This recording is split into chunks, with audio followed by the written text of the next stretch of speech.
Now scream queen with a million smiles. Catching all the love from around the world. Whoa. Hey Shelly, won't you shine your light? Shine your light in the darkest times. You make it bright, bright. Live stream dreams, we're all by your side, by your side. Come on, do what you do, girl. You're one of a kind, one of a kind. Shelly, Shelly, you're our live stream star, star. Keep rocking your show, no matter where you are.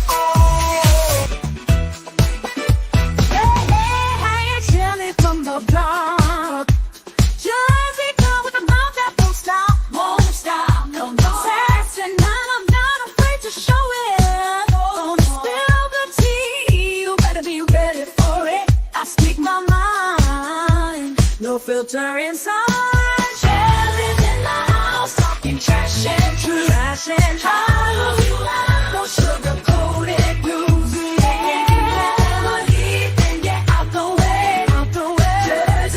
Something to lose. Shelly's in the house, time to break the rules. From halls to the city, I'm the queen of cool. You can handle the heat, then take the high. Shelly's in the house, drop the mic.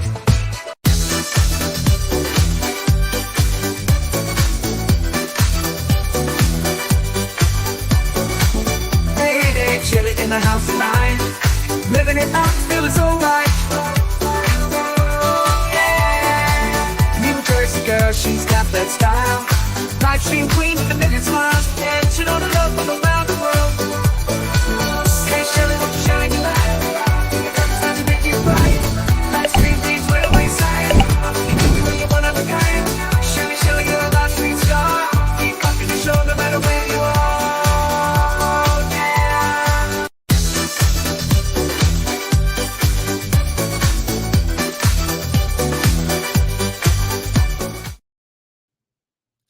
Hey everybody, happy Tuesday. This is Shelly, your mouthy mama at Talking Trash and Truth, and this is Coffee and Chaos with T3. That's me. It is 12:03 on the Eastern Seaboard on August 13th, 2024. Looks like it's a beautiful day outside, one of the few that we've had lately. It's been nonstop rain. And I was not going to do a stream today because I'm really tired and I've been in the middle of like trying to move boxes from one room to another so I can make a pathway, because we ran into a little glitch when it comes to moving. I can't move the stuff that has to get thrown out, and it's too big and too heavy for just my son. So I'm going to have to make a path and then invite my brother over to help, which I love my brother. I really do. I love my brother, but I really try to limit my interactions with pretty much anybody. The only people I really talk to are you guys and winning. That's about it. Like I keep the interactions very low because it just happens to be very stressful. Hey, cool gamer, what's up? I figured I'd give Wolfram a run for his money, make him panic a little bit if I just went live literally 3 minutes before my start time and didn't put up anything. It actually wasn't against him. I don't know. I don't really have much to say. I'm not picking topics lately because I don't have time to research them. But I could tell you one of the things that I definitely have been going through is I've been picking through a lot of memories. Been very emotional packing up my house. Like I told you guys before, I've lived here 20 years. I raised 2 kids in this house all by myself. And I'm very sentimental. So over the years, I've saved a lot of things that meant something to me that I would hope later on would mean something to my children. And yesterday I was going through a bin of stuff that my son pulled out of my closet. And there were all these little like knickknacks and whatever. And I found a bunch of like porcelain dolls. And I found knitted outfits from my aunts to my son to my daughter. I found more baby's first Christmas stuff. And I found a folder of work that Connor had done through like kindergarten, first, second, third grade. And I was reading through it because, that's what's taken so long. As I go through things, I'm looking at everything. And he was just such a sweet little boy. He really was. And I cried over so much of it. Like, so much of it was like, my mom is the best. And, I got the greatest mom in the world. And I cried so much because I remember writing those things when I was in school. And they were never about my mother. I never once wrote, I have the best mom in the world. My mom's so cool. Like, I didn't write any of the things about my mother that my son wrote about me. I wrote them about my grandmother, about, what a wonderful person she was. And of course, I've been thinking about her more and more and more. And I've been thinking about daddy more and more because as I'm going through things, I'm finding things of theirs that I forgot I had because I put them away for safekeeping. And like I found the Bible that they gave me when daddy passed away. The fire department gave him, a Bible. It's embossed with their, insignia for the firehouse, and it had his name embossed in it. And it's this beautiful pearl white Bible with gold trimming on the pages. And it's in this beautiful, beautiful box that says the Holy Bible. It's got a little latch on it. And my son came out and he was like, "What is that?" And I was like, "It's the Bible that they gave me when my dad died." He said, "I got to ask you a question. How many Bibles do you have?" I was like, "What?" He said, "Didn't you just buy 2 Bibles for yourself?" I said, "Well, I didn't buy 2 Bibles. I bought a book that's, like it breaks down the Bible over a year's time." I said, and then there was one where I could read a passage and write my thoughts, and it asks you questions about the passage to make you think about it more. I said, so really, I kind of bought like study guides. And he was like, how many Bibles do you have? So we counted. Yeah, I have 7 Bibles, none of which were mine. All right, so no, shit, I'm lying. I have 8 Bibles because then I have my Bible, and then I have the new one that I bought, so it's 9. And I'm not gonna add the journal that goes with it because that's just silly. But actual Bibles, yeah, like right down to my first Holy Communion Bible that I still have with all the pictures that I didn't realize how much of my memory I tie to pictures. Like I tell you guys all the time, oh my God, the visuals, because everything you say or type, I visualize. When I talk about the Bible, when I talk about Jesus, I talk about the angels, I love to talk about Solomon, about, King David, about King Saul. I talk about Genesis. I talk about all of that when I'm talking about the Bible. And I'm talking to you, but I have a set picture in my head of what it looked like. Now, it's not a video, it's just a picture. And I never stopped to wonder where I got this image from. Well, it turns out that I got it from the Bible that I got in second grade. So I was what, 5, 6, 6, 7, 7, 8. I was 8 years old. And my grandmother's hand missal is what they used to call it. It was a handheld Bible, but it had these beautiful pictures in the middle of it. And I mean, horrible because they were very graphic, like especially like the crucifixion ones, the Stations of the Cross, very graphic. But these are the pictures that I've kept in my head for, 40 to 50 years. And I didn't realize that that's where they came from. So whoever tells you like there's things that happen in your childhood, they don't stay with you, you forget. No, you don't forget. Your brain puts it away somewhere and uses it. You don't realize it. And I don't know, it just strikes me that so many things I'm looking at, other people would be like, "What? It's just a Demi-Tasse cup." Yeah, no, this is the Demi-Tasse tea set, like the espresso set that my grandmother and I used to have little tea parties with because the spoons were little and the cups were little and the saucers were little. So it was perfect. And I mean, all right, granted, I wasn't the kid who had the plastic tea set. I had, you know, I had a fine china tea set, whatever. Like, but it wasn't really a tea set. It was just a Demi-Tasse set somebody gave to her. She wasn't going to use it, so she gave it to me. Didn't matter how much it cost. It was garbage to her. To me, it was everything. I still have them. I still have them because when my son found the spoons the other day when we cleaned out the kitchen, when we were packing that up, he said, "What the hell are these for?" Like, 'cause he was like, "There's because you don't understand. They're like those. They're really tiny.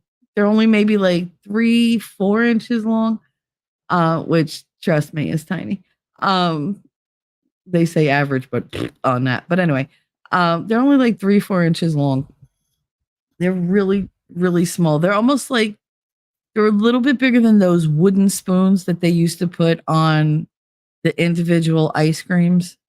You remember those? The plastic clear containers of the milk ice cream? Like they used to call it milk ice because it's not real cream. It's like actual milk, like it doesn't spoil. And horrible ice cream. But to us, it was great because we were hot and why not? But they used to have this little wooden spoon that they stuck on the top. It was completely flat, horrible to use. You drop more than you ever got in your mouth, to the point where you just crushed it up and then just drank it. But that's about how big they are. And he was just blown. He was like, "Who's going to use these?" Because in his hand, it looked like it's smaller than his finger. He was like, "Who the hell's going to use this?" I said, "I used to use them." I was like, "And so did you." He was like, "No, I didn't." "Yeah, you did."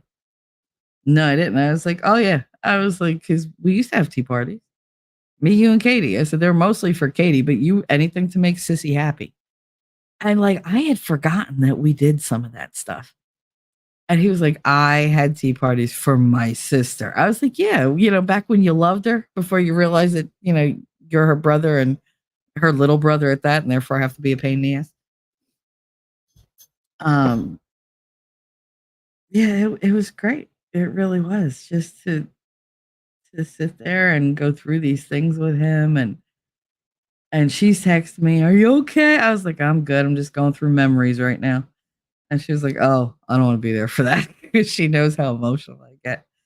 But it's been really, really sweet. Like so many things. Pictures of like me and my grandfather crabbing. Pictures from work, from the school of things that I used to get the teachers to do to like I always had this problem with the disconnect between parents and teachers. I think parents and teachers should be able to work together. It should be a very amicable, open relationship. But for some reason, they feel like these teachers are like they're cold and they're distant. They can't talk to them, so they don't trust them. So when I became a para in Wallace, in the Wallace school, uh, my teacher, she was a kindergarten teacher. She was pregnant, brand new. She had no idea what she was doing. And the parents really didn't like her. And we had like 3 or 4 kindergarten teachers that were brand new. And they weren't well liked either because they were very young. I'm talking 22, 23, just out of college. This is their first job. None of them know how to talk to these parents because they don't teach you that. None of them know how to, talk to these kids off the, bat because they don't teach you that. And they don't teach them how to show these parents that they're trustworthy and that, hey, I know it's a big deal. You're leaving your kid with me for the whole day.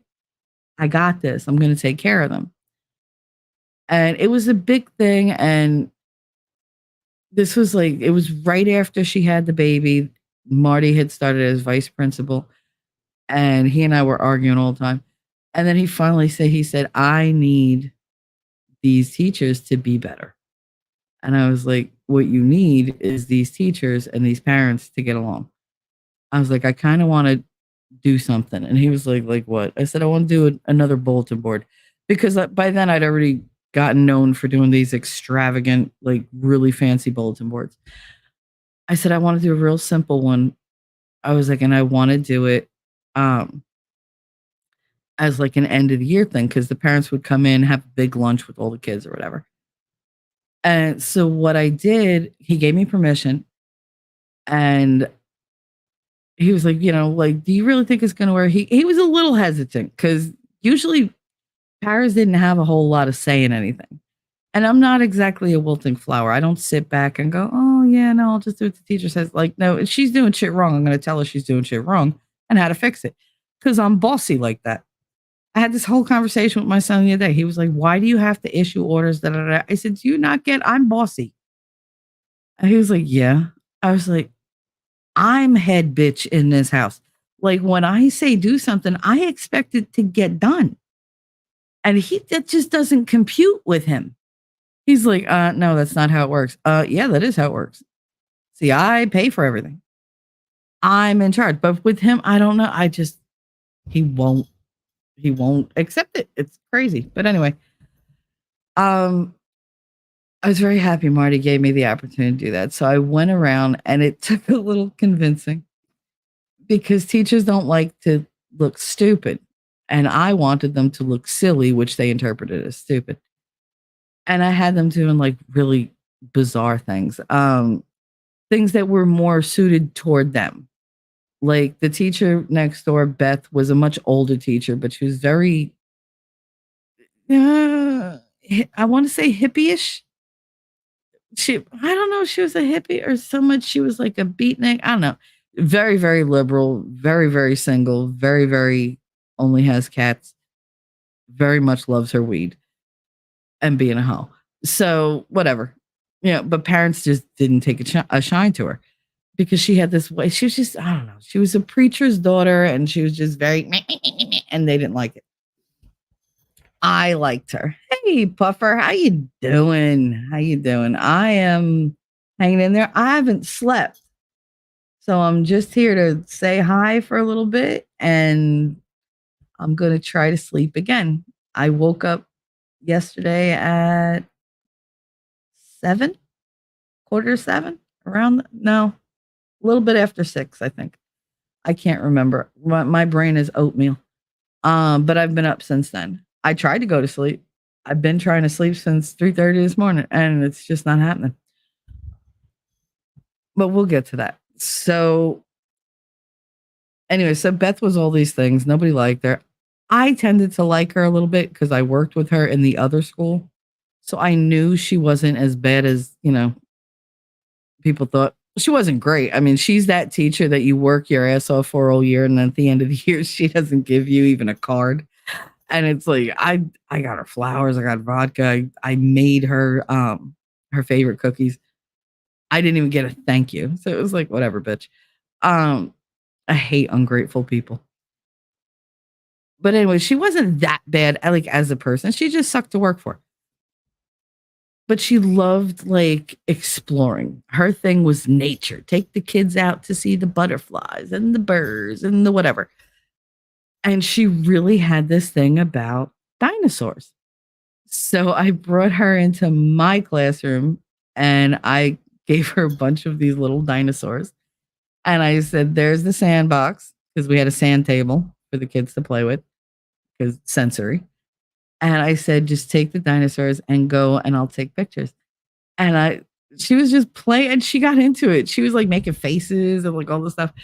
So I was taking pictures. I was like, all right, thank you. She was like, can I see? Nope. Like, nope. I went to every single teacher because I knew what each one of them liked. Like one of them had this whole corner of her classroom that was all plants. So I had her go, hey, Elizabeth G, what's up? I had her go and hide within the plants and like peek out. And I was taking pictures of her. And I was like, wait 1 minute. And I ran back to my room. I went through the costumes that we had and I took out a safari hat. I put a safari hat on her. And I was like, all right, now. And I'm taking pictures. I had another one run down an entire hallway with a kite because that's what she was into. She had tons of kites in her. I had to run down the whole hallway, and I took video of her so that I could get the perfect still shot. And I did this with all the teachers. We had 8 teachers. And then the aides got all like, no, why didn't you do me? So I had to do the friggin' aides too. And I went and I picked out all the best things, and I made a bulletin board of meet the kindergarten team. And let me tell you something, when parents came in for that lunch, every one of them stopped at things, because I had little captions by each of them, things that they normally say, their favorite kind of thing. It was beautiful and funny, but it was very, hey, here's the lighter side of the people that are taking care of your kids. They're not who you think they are. And it helped a lot. And Marty made me do that every year after that. So I basically did that for like 7 years. But it went over really, really well. And it's amazing how just one tiny thing can change hundreds of people's attitudes. It was a little, like 5x5 bulletin board with 20 or less pictures on it. Well, there was about 20 because I put the office staff and Marty and Charles too. Because I wanted the principal and the vice principal and our wonderful secretaries. Oh, and I had to put security and the specials classes. So I had to put like the gym teacher, the music teacher. So it was like 30 pictures, but it was a really small display, and they were all like very symmetrical because I have OCD in that way. But it changed the attitudes of these parents. And so these parents really they were much more communicative. They were much more open, and it helped the kids. It helped us. It raised our morale. It helped the parents. It helped them with trust. And it helped the kids actually get the help that they needed, because people weren't being secretive. They weren't being crazy. They weren't blaming each other. It was all right, because they felt more comfortable. Okay, this person's actually a human. They weren't invoking that, oh my God, I'm afraid of my teacher, so I'm afraid of his teacher kind of vibe, because that does carry over. But it's something that I was really proud of. And I was telling Connor about it, and I found all these pictures. And he was like, when he first came out, he was like, why are you crying? I was like, because this is what I used to do. I used to help. I used to change things. And I feel like that's gone. And it affected me. But he asked me to tell him like all these, so I was telling him all these stories, stuff that I used to do. And he was really proud of me. He was like, well, he goes, I remember you doing for like everybody. He was like, you were never not busy. He was like, we always had time for me. He was like, but you were always busy. He was like, and I remember that. He was like, and he goes, it's kind of sad now because I know you want to be busy like that. Like, I know you miss doing your art. And I really do. I miss painting so much. I miss making my murals.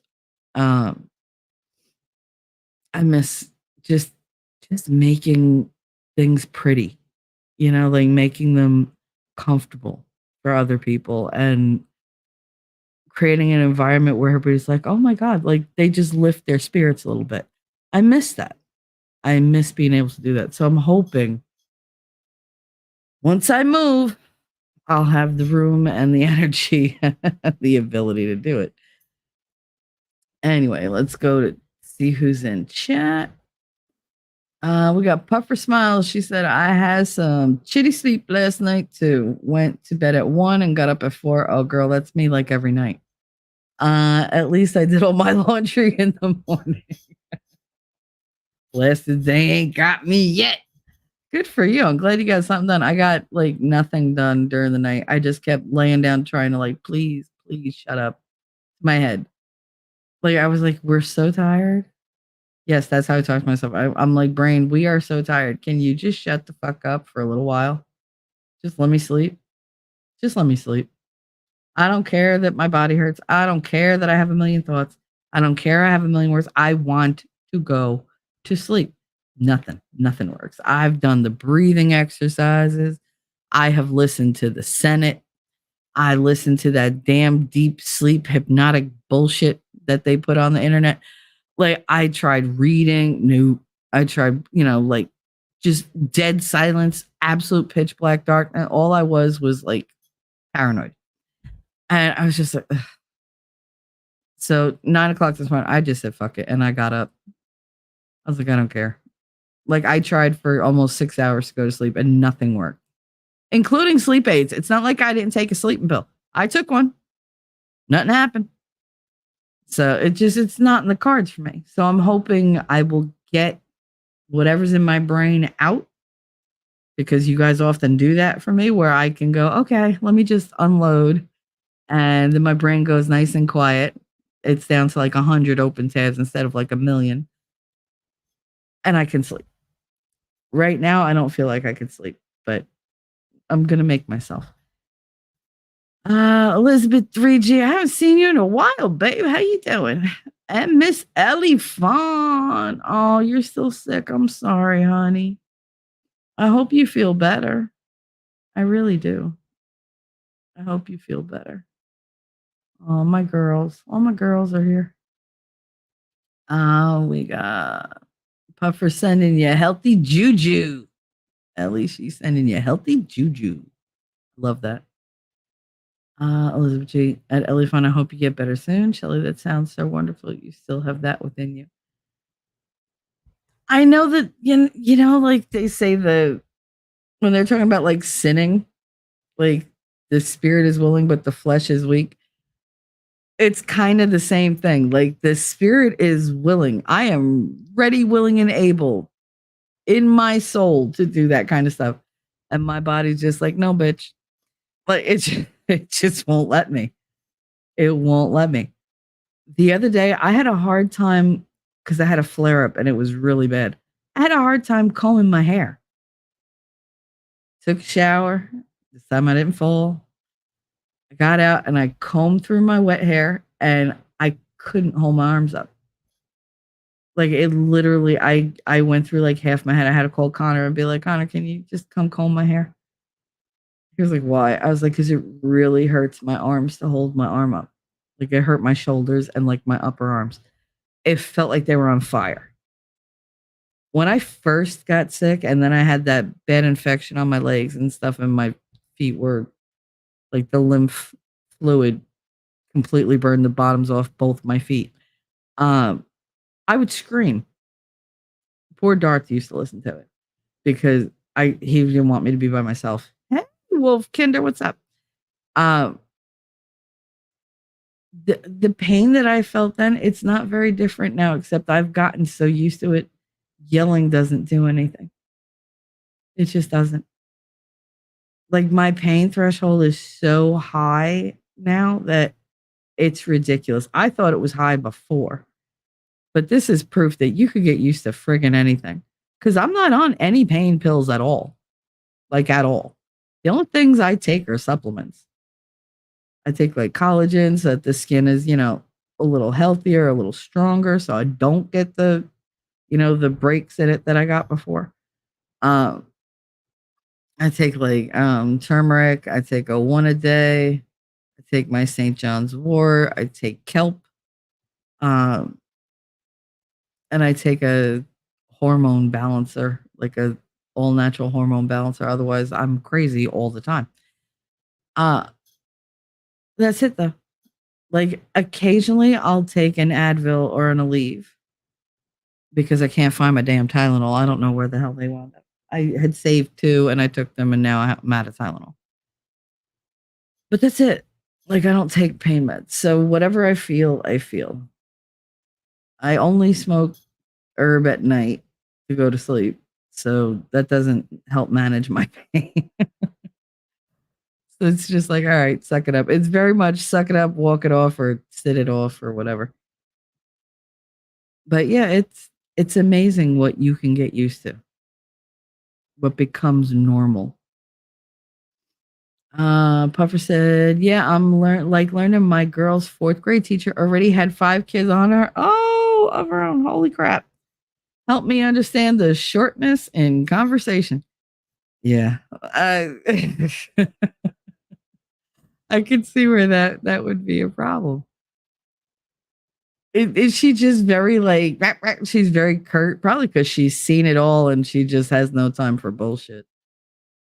That's probably what it is. She's probably exhausted, beyond exhausted. That's why I love when like the 20-year-olds tell me they're like 22, 23, first job.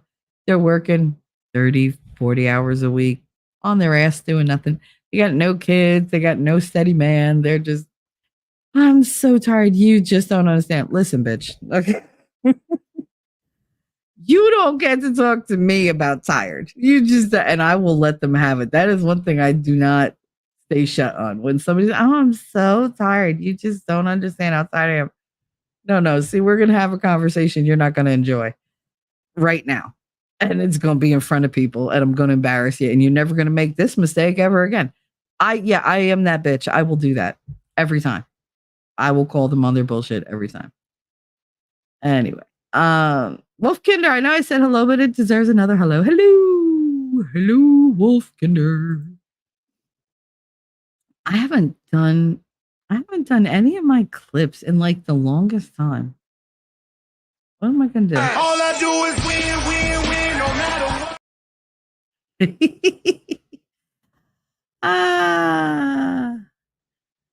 I wonder if I can summon last. Let's see. I deserve good things. I am entitled to my share of happiness. I refuse to beat myself up. I am an attractive person. I am fun to be with. Because I'm good enough, I'm smart enough, and doggone it, people like me. I had to. If that doesn't summon her, nothing will. I'm putting that out in the universe. You hear me, universe? I am summoning Lady Awesome. So Elizabeth said, I'm saving for a red light therapy math thing. Ooh. I love gadgets. I love new things. I do. I love to shop. It's just I don't like going to the stores to shop. I am the ultimate Amazon girl. Oh, good God. I'm so glad I made that wish list because I wound up buying most of the stuff myself, but it was all nicely organized. So it was like, all right, that's cool. I'm glad I had the money to do it though. But my mother had the nerve to bitch at me that there were too many boxes. My husband said, don't have a, no. I'm starting new. Like, shut up. Like this woman, she's like, well, then we're going to have to burn it. Then I guess you're going to have to burn the boxes. I mean, I don't know what to tell you. I'm not going to have like, am I going to a store? No. Do I have the opportunity to go to a store right now and buy anything? No. When I need something, what do I have to do? I have to get it shipped. Are they going to ship it like without a box? No. So like, she just needs something to bitch about all the time. Buffer smile. Dang it, Shelly. Prayers for sleep. Fuck. I know. Thank you. And the thing is, like, I've even tried that, like praying like nonstop until I go to sleep. But I get so goddamn emotional when especially when I'm talking to God and like really talking about people that I care about. You know, there's people who I happen to care about very much who maybe they don't care as much in return. And so I back off, but it doesn't mean that I stop praying for them. It doesn't mean I stopped asking God to guide them and to be there for them. And it doesn't mean that I don't feel horrible for what they're going through, even if it is something that they created themselves. And my prayers do get very, very emotional. I'm definitely a huge crier when I talk to God because I don't hold back. You know, like even, I don't know, I'm so reluctant to just let let the contents of my brain just flutter out of my mouth unchecked because people probably won't take things the way I mean them. And as open and honest as I am with you guys, there's so much I don't say. So many reactions I don't have because I'm trying to check myself. You know, I'm trying to be a better person. I'm trying not to snap back all the time because, you know, I'm very defensive. you get like that when you grow up the way I did. Everything anybody says, even if it's something completely innocuous, like completely neutral, I'm looking for the insult and ready to defend myself, like with violence if need be. And definitely with anger, because I know when I'm angry, people tend to shut the fuck up and go away. So it's a really good tool for me to use, and I'm good at wielding it. But I try not to do that now. So it means that I say less of what's in my head and more of what I think will be acceptable. So I've started to censor myself to not offend people as much as I normally, my natural self would, because I'm very rough around the edges. I'm not going to lie. Like, y'all know that. I'm still honest, but I filter what I say. Like, I let the honest thoughts through, but I keep so much buried now. And that's not just with you guys. That's with anybody. I barely talk to my 3D friends over here. I do my best not to see them, like, ever.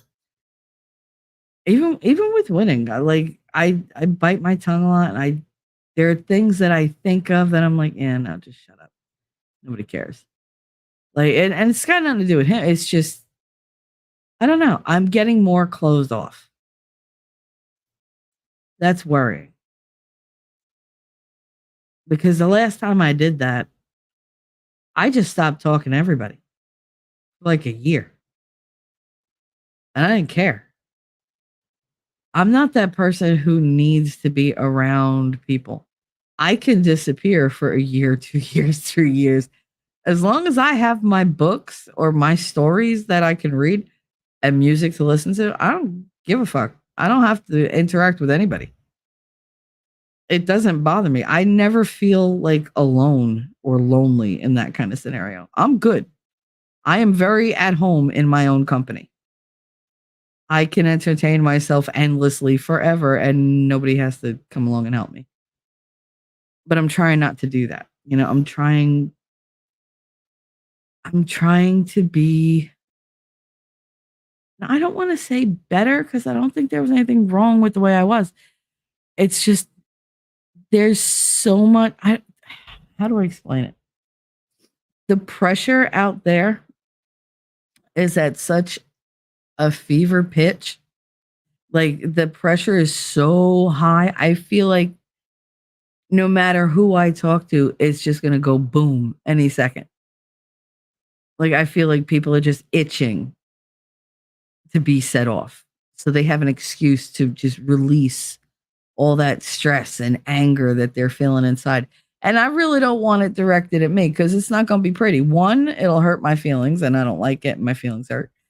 And two, it's going to flip my bitch switch, and I'm going to react very, very badly and very meanly. Like, I don't even know how to say it. Like, there's so much that goes through my head when people, they get on my nerves, they aggravate me.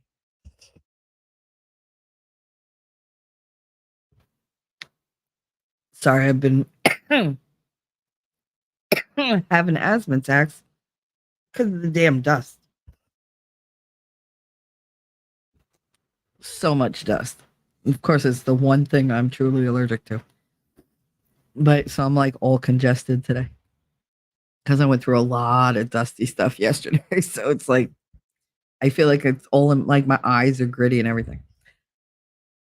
But yeah, no,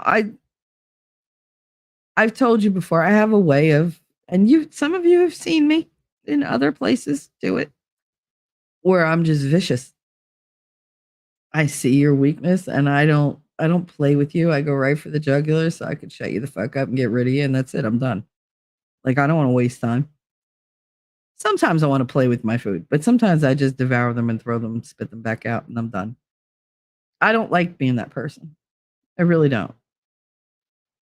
That's a defensiveness in me. That was me very, very wounded, feeling very vulnerable. I don't usually feel like that anymore.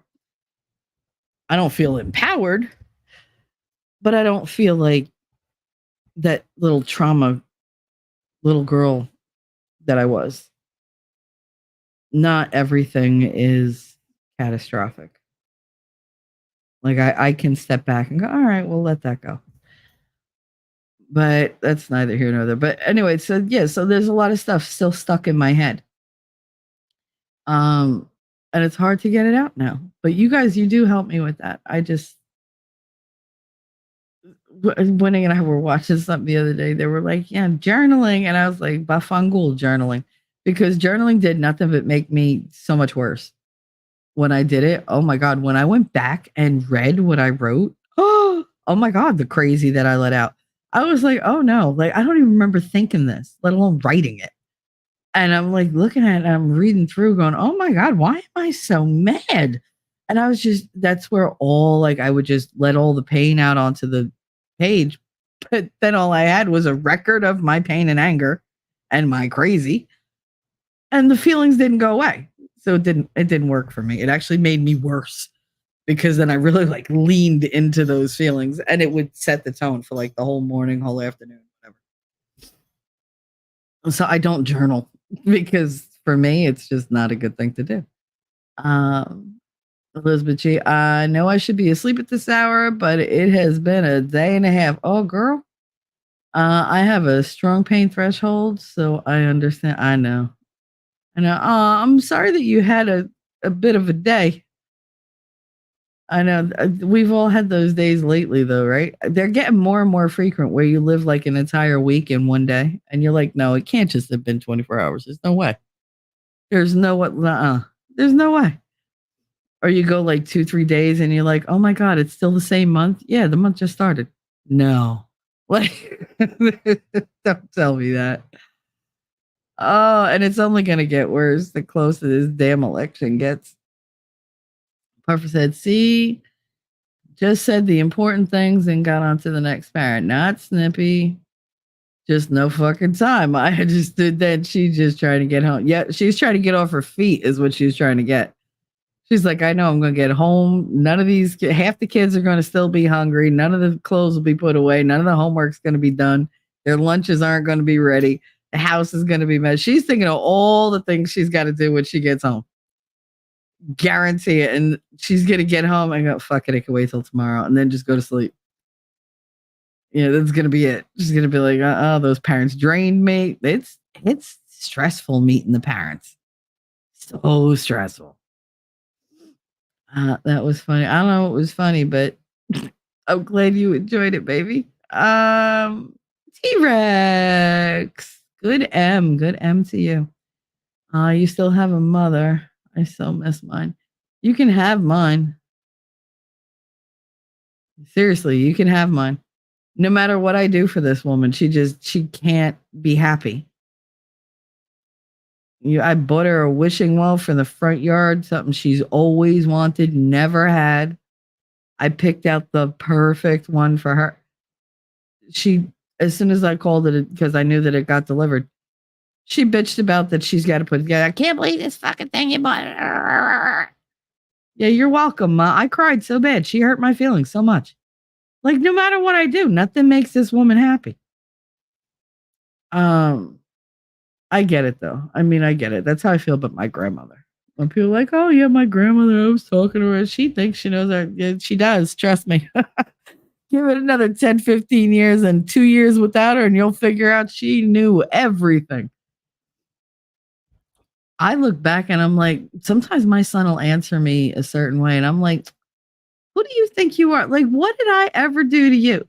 I can't believe, like, I did all this stuff for you, and you're answering me like this. Like, you know how much that hurts? And I hear my grandmother in my ear going, as if to, like, I can hear her. I can feel her presence going, did you really just say that, you ungrateful little shit? Because I used to, even though I obeyed and did everything I was told to do, that doesn't mean I did it with a smile and grace. Oh no, I did it with attitude. And oh yeah, it was the fine, I'll go. Yes, I got everything on your list. There's your goddamn change. Like, I never said goddamn change because I would have had no teeth. But I'd be like, there's your change. You want to count it? Don't you trust me? Like, I mean, it was, oh God. I tell you, my grandmother used to say, all right, Michelle, you don't want to do something for me? You know what I'll do for you? I'll die for you. And I got so sick of hearing it one day. I said, you know, you always say it, but you never do it. She looked at me. I was like, and I instantly regretted it. But my pride was like, nah, bitch, stick to your guns. And I just put my nose up in the air and walked away like, guess I got the last word. Like I won the argument. I hurt her so much when I said that. And I realized that now. I didn't at the time. At the time, it was a battle of wills because I wanted to be on my own and I couldn't because I was still in her house. And it grated on me. I don't like being controlled by anybody. And I do mean anybody. Like if I let you have direction in my life, if I give you power in my life to make decisions, it's because I want to. I don't have to. I'll do everything on my goddamn own. It doesn't bother me. I've been living this life my whole life so far on my own. You know, if I let you in my life, you're there by my choice. It wasn't happenstance. It wasn't just a coincidence. It wasn't something that just happened. The universe didn't say, hey, I'm going to. No, it's because the universe said, here's this. And I said, maybe. You know, and I embraced it at some point. But I mean, that means I chose to have you in my life. I'm very good at just shutting the door. And you'll never know it. Because I'll be polite and I'll be nice. I'll even be happy to see you once in a while. But for the most part, I'm like, no, we're done. I don't hate anybody. It's like, oh no, we've spent enough time together in life. We're done. Like I can't do nothing with you. So I just walk away. And I do it so gradually you don't even notice. I just start limiting my time, smaller and smaller and smaller increments, because I'm just not getting what I need, but I'm giving all the time. So it's like, you know what? I get to that point where I just walk away. And never in a bad way. I mean, I don't like, oh, you son of a bitch, and like ruin your whole, you know, like reputation or whatever. I'm like, all right, I gotta go. Or I just slip away and you turn around and go, where'd she go? She ain't been here for like weeks. I don't know who are you looking for, because she's been gone for a while. And I'll just sneak away. Again, I'm trying not to do that, but yeah, if you can't meet my needs, and my needs are not that many, they're not substantial, then what the hell am I here for? Like, why continue to be around somebody who drains you or who doesn't fulfill you, who doesn't make you happy? You know, somebody that you have like no future with. You want to hang out or whatever, that's fine, but like don't get too deep into it. Don't give so much of yourself. It took me a really long time to learn that, and I'm still learning it. Because I'm so like, let me hug you all the time. Even when it's like virtual, I'm just like, oh, I just want to hug everybody. That's not good though. I know I'm going on a lot of tangents. Like I said, a lot of shit in my head right now. I'm just letting it filter out as it wishes.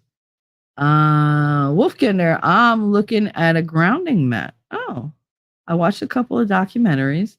There are studies where they have removed all the symptoms of MS from patients.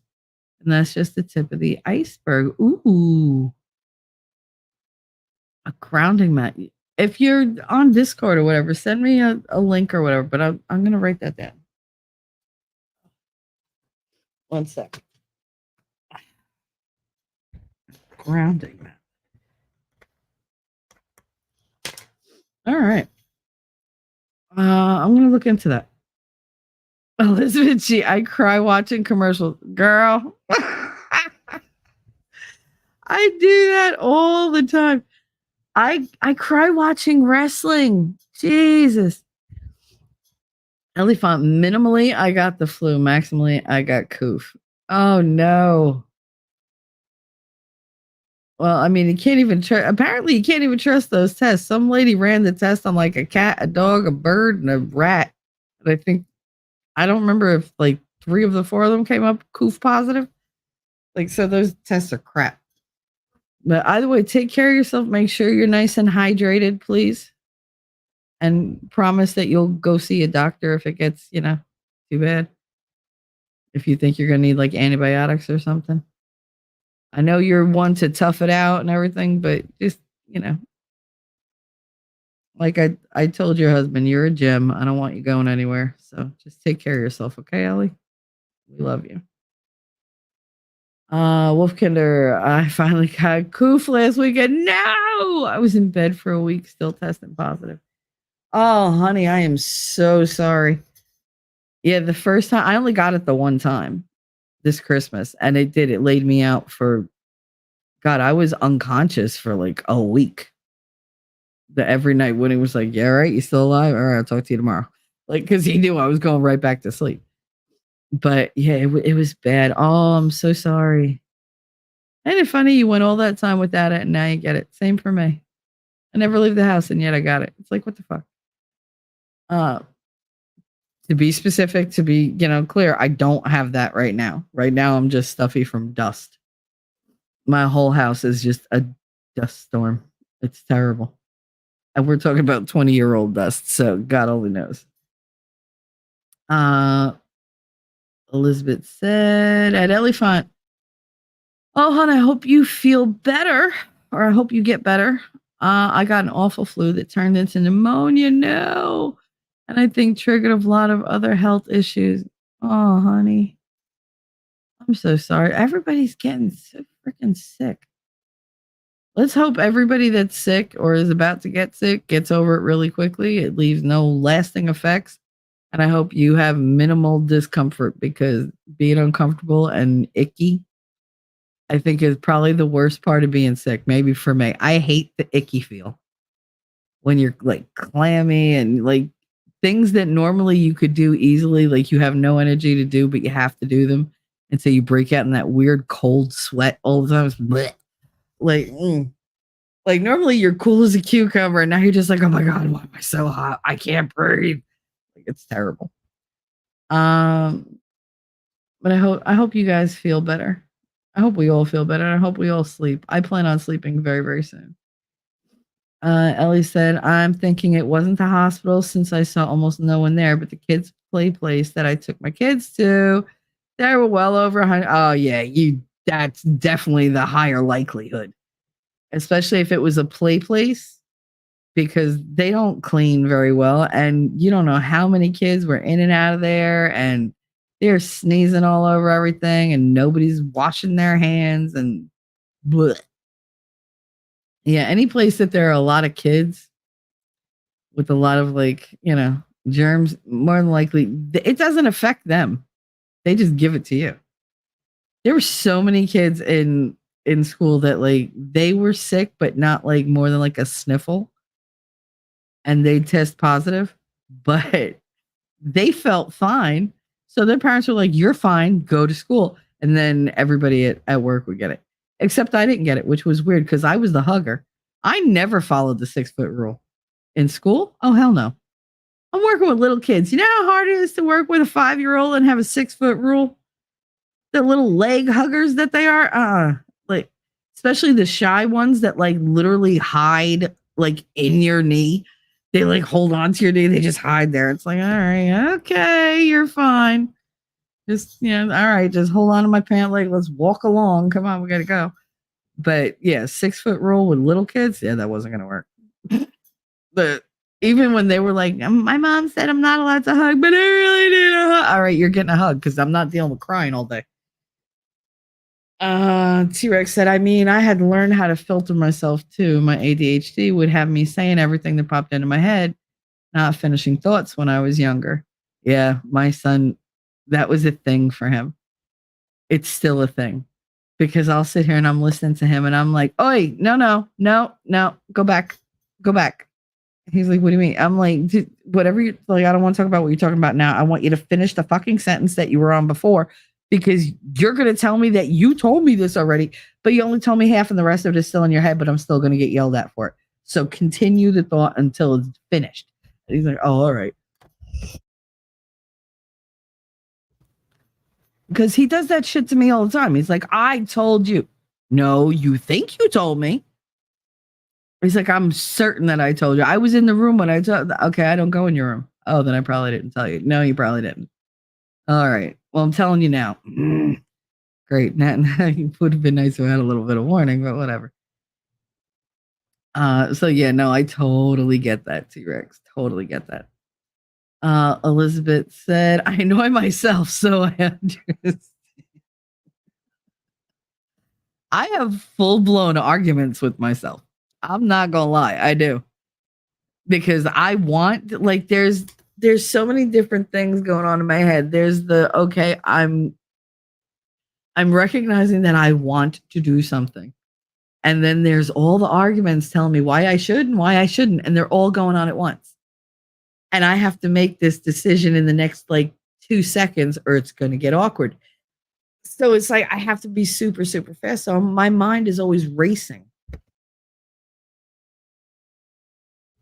And it's a lot. It's a lot. But sometimes my mind races so fast that my mouth can't shut up quick enough and something will slip out. And I'm like, because it comes out really bitchy. And it's fine. I mean, I know when I'm being bitchy, and I know when people are gaslighting me, telling me that I'm being bitchy when I'm really only responding to their fucking attitude. It's like if I went from nice to everybody to being mean to you, you got to ask yourself what you did to deserve that and stop trying to be like, oh, no, I didn't do that. And I'm always there for you.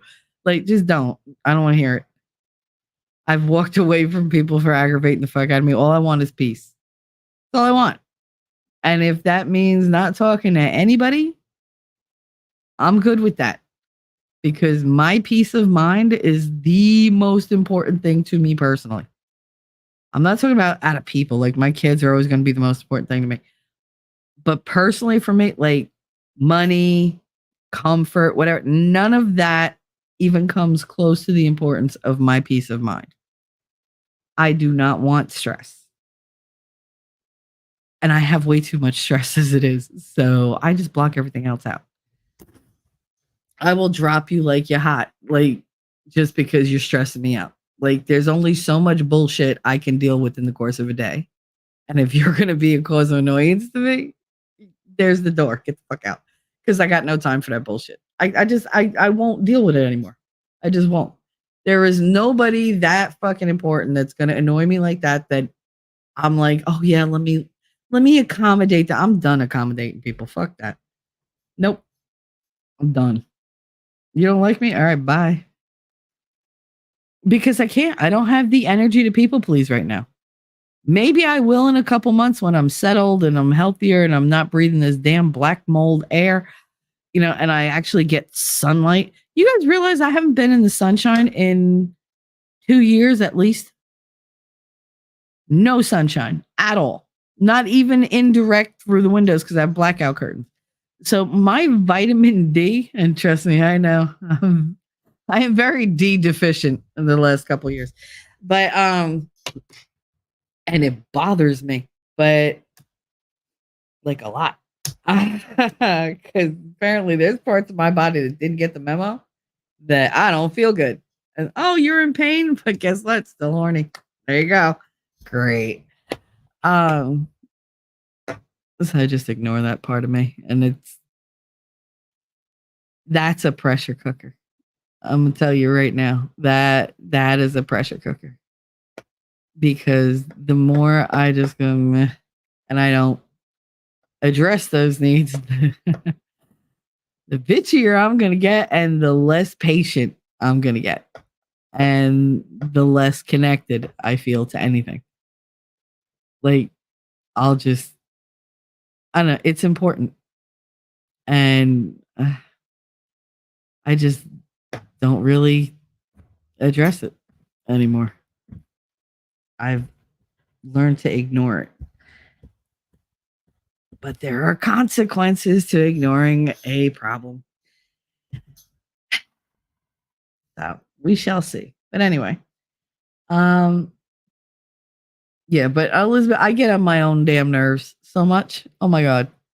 I'm just like, why are you so stupid? Why are you so mean? Why why are you so short tempered? Elephant, don't get bitchy with me, ma'am. I'm a redhead and I have no soul to worry about.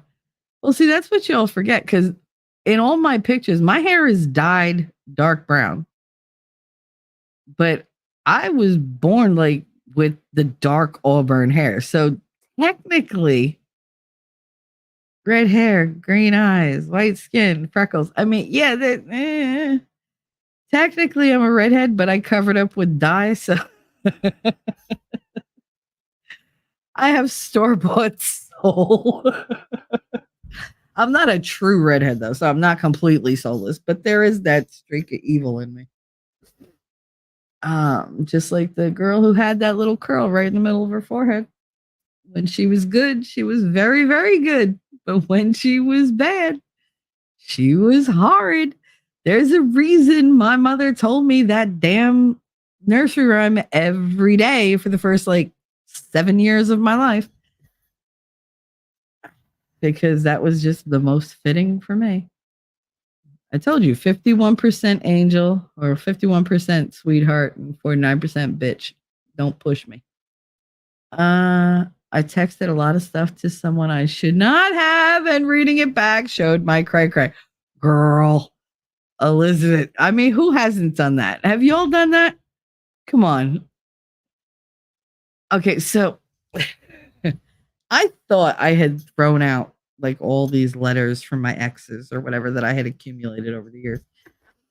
Turns out, no, I had an entire purse filled with old love letters from Miguel, from my ex-husband, from Tommy, from Billy, from Eddie. I had like all of them, but the most I had was from Tommy because he used to write me love notes every day. This was high school. Every single day as we passed each other in the hallway, he would be going to Votech. I would be going to lunch. We would pass each other by my locker and he would give me a note or I would give him a note. And that was like our morning and lunchtime routine. He'd come in early in the morning, give me a note. I'd spend like 2 or 3 periods, like doing whatever work I had to do and writing him a response, or he would spend that time writing a response and we would switch again before lunch. And then we'd see each other that night after dinner. So, I mean, it was pretty routine, but I was like, holy crap, I dated him a long friggin' time because I had hundreds of these letters. And oh my God, like I could, because he would sometimes just write on the back of the note that I wrote to him. So I got to read a lot of my own things that I wrote, and I'm reading it going, holy crap, God, I was bitchy. Like, it was just like, he would say something, and then you'd have my mad scribbling on the back of that. What the fuck did you mean saying, who do you think you are? It was just so mean. And he was so sweet in the letters. He was like, no, you took that the wrong way. And whatever. Like, we're still fighting. I don't care what you say. We're still fighting. But yeah, some of the things that I wrote, oh my goodness. And like, I was so mean. I had a card that I don't know how I got it. It was Miguel's card. It was for his birthday. And he told Vicky that all he wanted for his birthday was to hear me say, I love you. And I was like, because I'd never said it because I didn't feel it. And I don't tend to say it when I don't feel it. And he really, really wanted that. And she told me, and I was like, ugh. She was like, can't you just lie for his birthday? I was like, I don't know. Why? She was like, it would make him happy. You're not building a good case because that's not something that's a priority to me. Because I didn't care if he was happy. I really didn't. I did not like him. Why I was with him? Why was I with him? Because I got pregnant. That's why I was with him. He was good in bed. I was young and wild, and he was steady and there, and I didn't have to go looking around. It was one guy totally dedicated to me. Yeah, I took advantage. Whatever. I was also 20. Well, 19 when we started, but 20. What the fuck did I know? But his happiness was not, a priority for me. Anyway, so I got him a card for his birthday. See, really good girlfriend. I get him this really nice Hallmark. It was a Hallmark because he would check, stupid ass that he was. And I was like, oh, that was nice. I remember I got why did Vicky get so mad at me? And I gave him the card and I opened it up and it said, all righty. And it was a poem, like a real quick little 4-line thing that I wrote. And I gave him his wish. I told him I loved him, but the way I said it, it was something like, what did it say? Something like, before you go and ask, no, before you go and tell me something like it's not true, I'm not saying I'm in. I'm just saying I love you. And that was how, so basically I was saying, yeah, I love you like a friend, but I'm not in love with you. And that was his birthday card. And God, I felt so bad when I read that, but I also laughed, which made me feel worse because it's still fucking funny. Because once I read it, I was like, everything clicked in my head. And I remember what his face looked like when he read that. And I was just like, and she was so mad at me. She was like, you just keep breaking that boy's heart. I said, and he still won't leave me alone. I was like, I don't understand it. Like, oh, but, and I could already hear some people, like, oh, well, he was in love with you. You were so mean. He was not a high value man in any way, shape, or form, and never was going to be. And I have proof because even today, he's still not a high value man. He's still super sperm. That's what we call them because he likes to have children all over the fucking place. Does he take care of them? Not so much. So yeah, so I made him cry a couple times. I swear I enjoyed it. I swear. The fact that song makes him cry the minute he hears the first line is hilarious to me.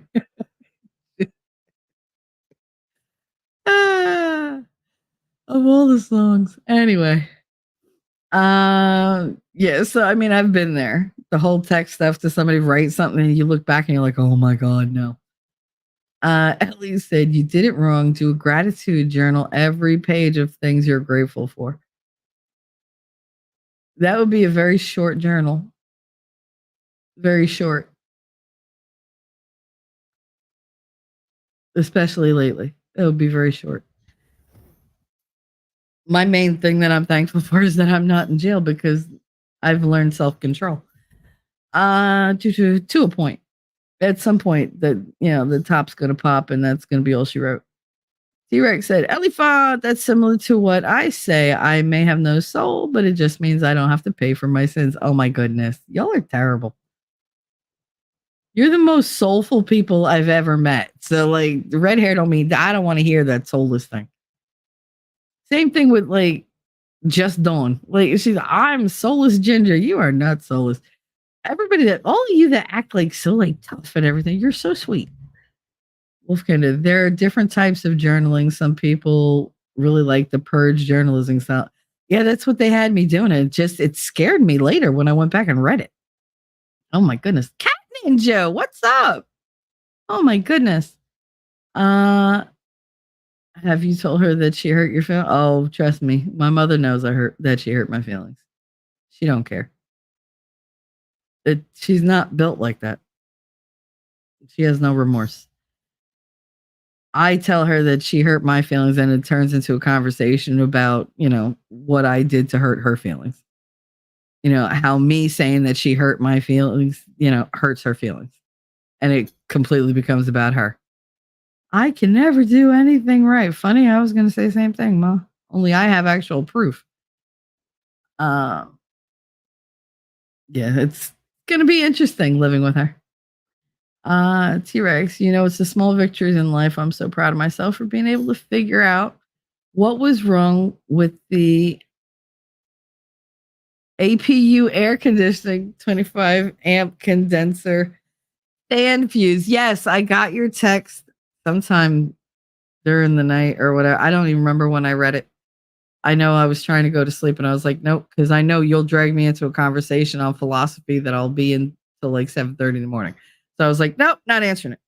I might as well have because I was up the whole time anyway. But yeah, so T-Rex had a problem with his truck and he figured out the problem, that it was a fuse, and he fixed it himself. I'm very proud of him. And it's good. So now if it happens again, you'll know. That's the only way to really learn things about that kind of thing. Like once it goes wrong and you learn to fix it, then you'll recognize it forever. But until you address it and like identify it, you ain't gonna learn shit. Like you're always gonna be like, oh, I gotta take it in. Some things you could just do 1, 2, 3 by yourself and not lose any time. But I'm very proud that you figured it out. Good job. Good job. Good job. Thomas Anderson. I had it 3 times and only the first time was difficult for me. Yeah.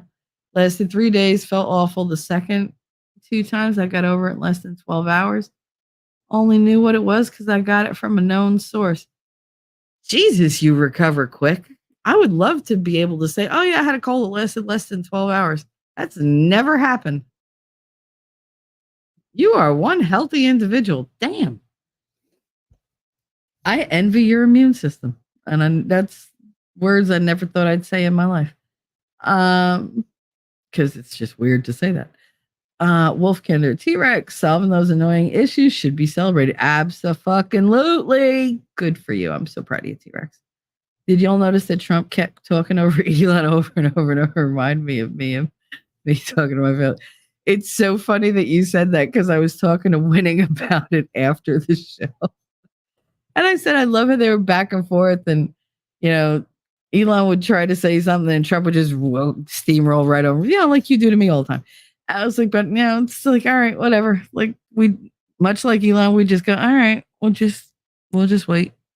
Yeah, it's fine. Like you go ahead. It's about you.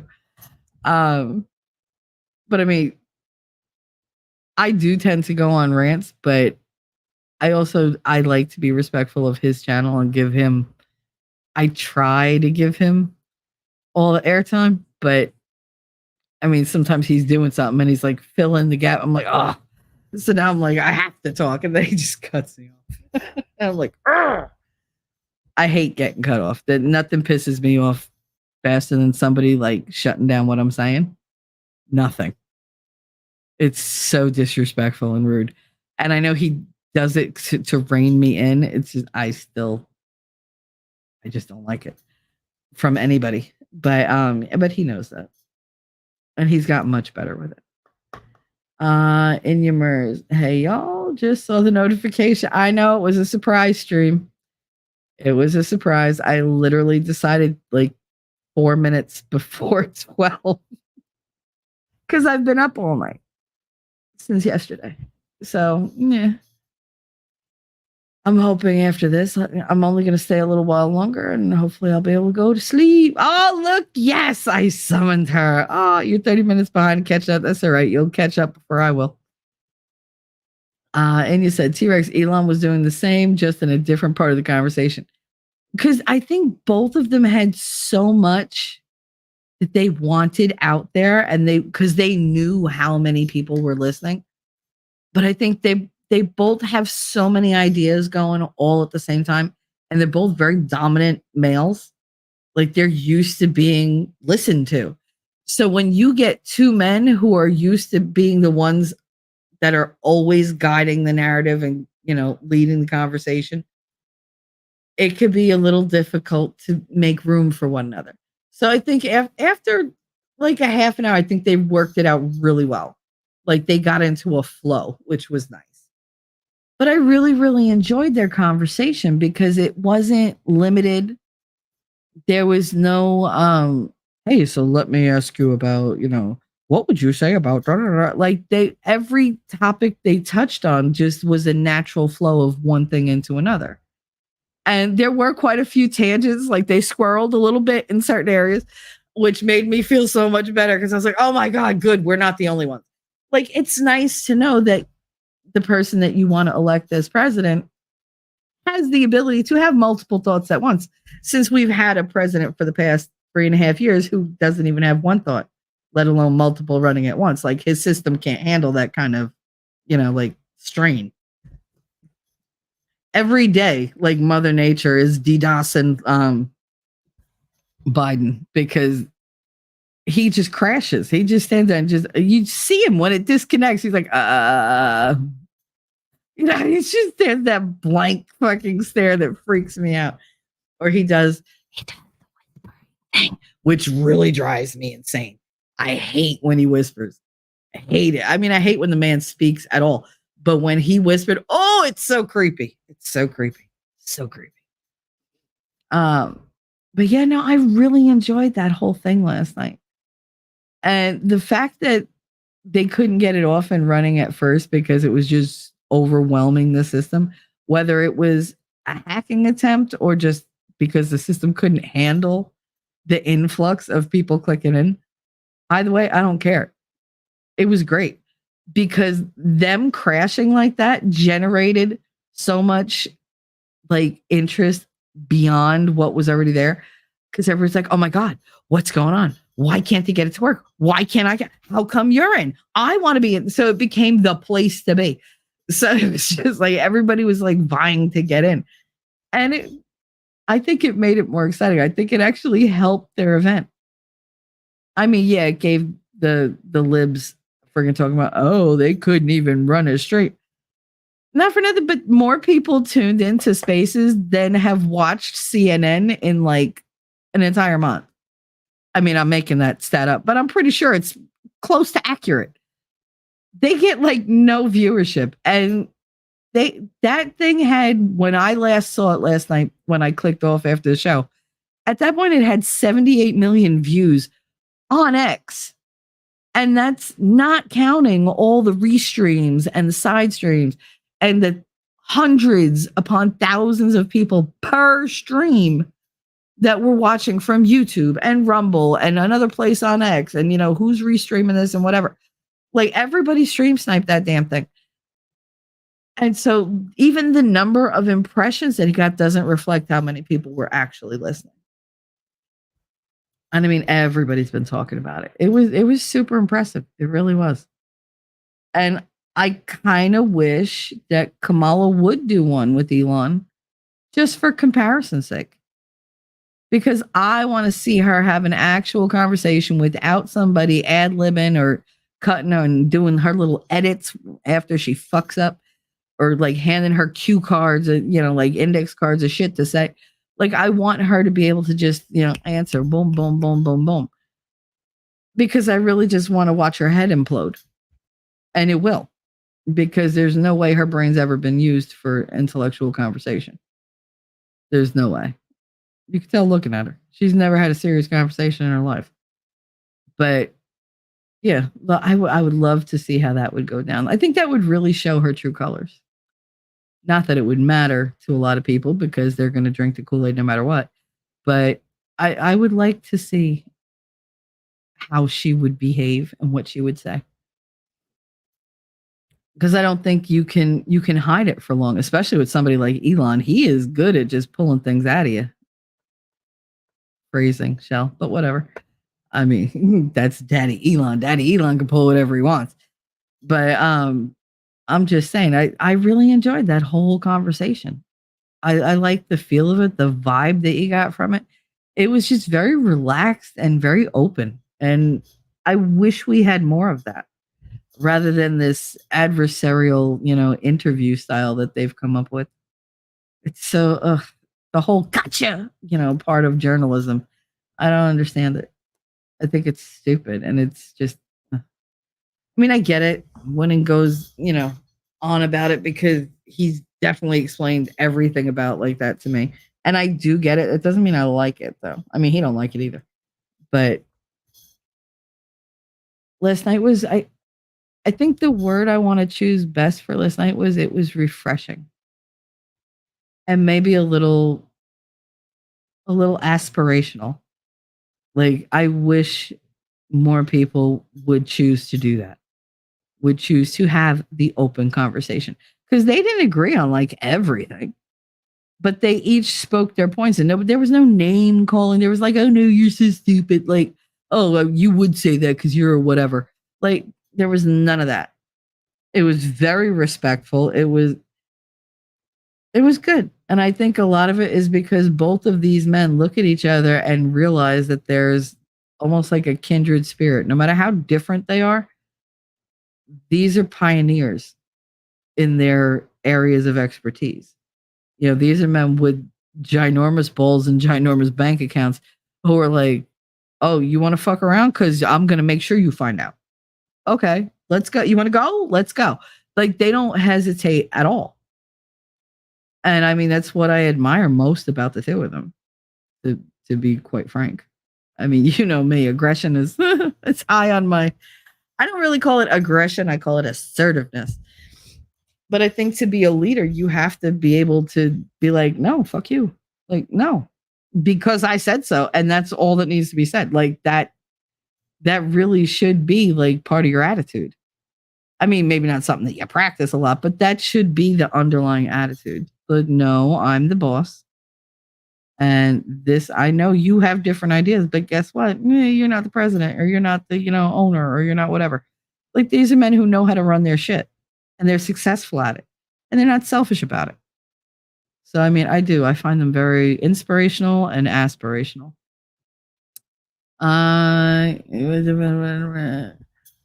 Yeah, it was really natural. I enjoyed it. And I hope you're feeling better.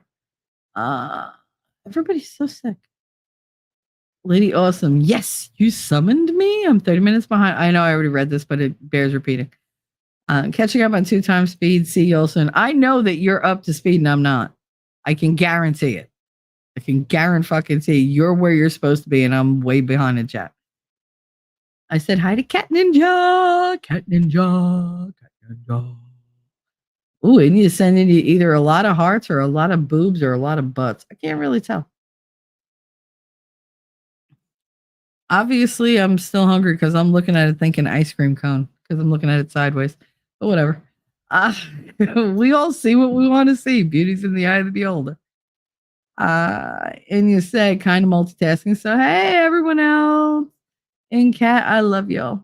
In chat. I know she meant chat. There you go. She puts chat later. I was like, we're all in Cat Ninja. Like, you're being very welcoming today. I don't think she goes for that. Everyone in the cat, quick. There you go. You're funny. I love you guys. I really do. I'm glad I did this little thing today. I just wanted to come in and say hi and get everything out of my head and then hopefully sleep. Ellie Font, what did I miss? Did Shelly throw anybody out? No. Out the window, maybe. I don't throw anybody out of chat. God, I don't even throw that stupid Captain Ukraine out of here. Although hopefully he's not stupid enough to show up because I'll sick Daisy on him. I can't. And you said, I did catch you are still sick. Hope you feel better. I don't know who that was to. Not unless I missed it before I came in, Ellie. Damn it. Oh, that Ellie's still sick. Okay. Like I said, I haven't slept and I'm very, very tired. I'm getting there. It's starting to feel like the adrenaline go down because you usually get like an adrenaline spike right before you go live because things can go wrong. So your body like prepares. And so for the first like 10, 15 minutes, I'm usually like chomping at the bit and I'm talking faster. And then I wind down. And once I start to wind down, then I'm like, oh, good. Sleep would be great. Thomas, I noticed how Trump would just talk, but Elon constantly talked like some little child scared to talk around adults with all that stuttering and such. Yeah, but a lot of the way he talks, that's how most of like the kids that I know who are socially awkward, who have some touch of autism, they're usually, very brilliant, but socially awkward, even though they've had tons of friends, but it's still not their first nature to be relaxed talking to people because they think on a different level. Their thinking is a different, it's got a different nuance to it when they talk, and they're always afraid somebody's not going to understand them or going to think they're crazy. So they tend to talk in a hesitant type way, even when they're sure of what they're saying, they're not sure of how it's going to be received. That's the part that makes them nervous. And I see that a lot with him. And you could tell with Elon, he forces himself to make eye contact when he does conversations or interviews or whatever. He legit, you can see him tense up whenever he's got to hold that eye contact because it looks like it makes him very uncomfortable. But what he doesn't realize, or maybe he does because he is super smart, that hesitancy that he has transfers over and it makes the other person a little more nervous, and then they're on equal footing. And he'll get better from then on. He does tend to get better as the conversation goes on. But yet, when somebody like him who has so many damn thoughts in his head and has probably gone over what he wants to cover a million times before the actual conversation took place, I could see why he would stutter, because your mouth can't keep up with the speed of your thoughts. I stutter all the time on here. And I whatever, because I'm trying to sift through everything in my head and present it in a way that you'll understand. I already understand what's in my head, but communicating it to somebody else who doesn't have my experiences or my feelings to go with them in a polite way where you're not going to be seen as some selfish psycho or whatever, then it gets harder to do that. It does. And I think that's a lot of his problem. If I had not heard Elon speaking before, I would have wondered what was up, but I think it's that way always in public, as the only time I've heard him more confidently speaking was a surprise recording. I mean, you also got to realize how many millions of people were listening. That's a lot of pressure. And he's talking to Trump, who's not exactly known for being subtle or tactful or predictable or what's the word I'm looking for? Not mean. So that would be anxiety inducing. I would think so.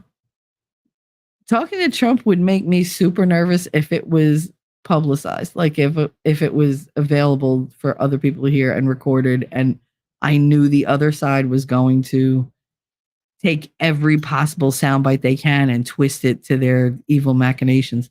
But I would think that would make me nervous too. I think it would make anybody nervous. But I do think he did very well. Obviously he didn't realize he was being recorded. Well, yeah, and that's the whole thing. When you don't realize, when you have that hot mic moment or somebody's recording you, you're just being yourself. You're just, because you're not thinking this is all going to come back to bite you in the ass. But now in the world of digital everything, anything can come back to bite you in the ass. So you got to be super careful. It's not the best feeling. I think that's why, when we laugh about Gen X, oh, Jesus, I don't know what the hell they're dropping upstairs. People talk about Gen X and how we just don't give a fuck and we say whatever we want. Well, we say whatever we want because the only repercussions for us saying something that somebody else didn't like is they might fight you or they might not talk to you. Those were pretty much the only consequences. The only bad ones. So it was all right, so I'm going to say what the fuck I want to say. But we knew that it got settled 1, 2, 3. It wasn't this thing that, I have a recording of them saying, so that it could haunt you forever. That's the problem with these recordings. They keep popping up 10 years down the line, 8 years down the line. And this person's like, dude, I was a completely different person. Oh, but you said it. I have it right here. And because you can hear them and see them, it's fresh. It's like they just said it. But no, there could be 10 years, a whole lifetime of experiences in between that change them. But no, you're going to hold to that recording. That's why I think we just said and did whatever we wanted. We settled the shit right then and there and we were over it. That's why when we're like, can't you guys just fucking let it go? No, I can't. I can't forget that he said it. Well, then you're going to have a very hard life if you can't learn to let go of shit. But they have those recordings to constantly remind them over and over, this person's bad, bad, bad, bad, bad. Look what they did. Look what they did. Don't you feel offended? Aren't you hurt? Aren't you angry? And it keeps poking the bear with the same stick. Like, let it go. Ellie Font said, "Oh my God, Shelly, do you need me to knock you out with a frying pan? That'd be helpful right about now. Honestly, I wouldn't mind it." When is your hard deadline for moving out? Next weekend. I told my mother I want to be out either Friday, Saturday, or Sunday of next weekend. Can't stay beyond the 31st because my lease is up. So she needs to get her ass in gear. And yeah, I hate my nose. I hate my nose messed up. So when I get sick, it's tons of nose decongestants and tea. Oh, honey. Oh, just remember, put a little bit of Vicks right underneath your nose. Not a lot, just a little bit, and open those nostrils up. Otherwise, sit there with the can of Vicks underneath your nose and just breathe that crap in. Oh, works wonders. Only thing that helped anything for me anyway, and zinc. Oh, you don't use mentholatum? I love mentholatum. God, Vicks is like the best thing. I have all the symptoms except losing taste or smell and no nausea, vomiting. I didn't have the nausea, vomiting, but once I was like, why can't I taste anything? I was very upset. CNN is like, yeah, they're definitely reeing. You want to talk about the amount of fucking copium being taken by these liberals? Oh, they're literally scrambling for shit to say because they're just like, no, this was the worst attack on democracy. And I'm like, every time I see it, I'm like, Ellie's gonna lose her mind. Oh, it's fucking hilarious. They're like, this can't be done. They got together and they platformed against democracy and blah blah blah blah blah. Did you listen to it? Yeah. I think Kamala's just pissed that Trump came out before that with his 20 points. You know, the 20 promises that of things he's going to do. So now she can't steal them and say, oh, I came up with them first, because now it's like a written document with a specific date. Like, no. We have all these. Don't even go there.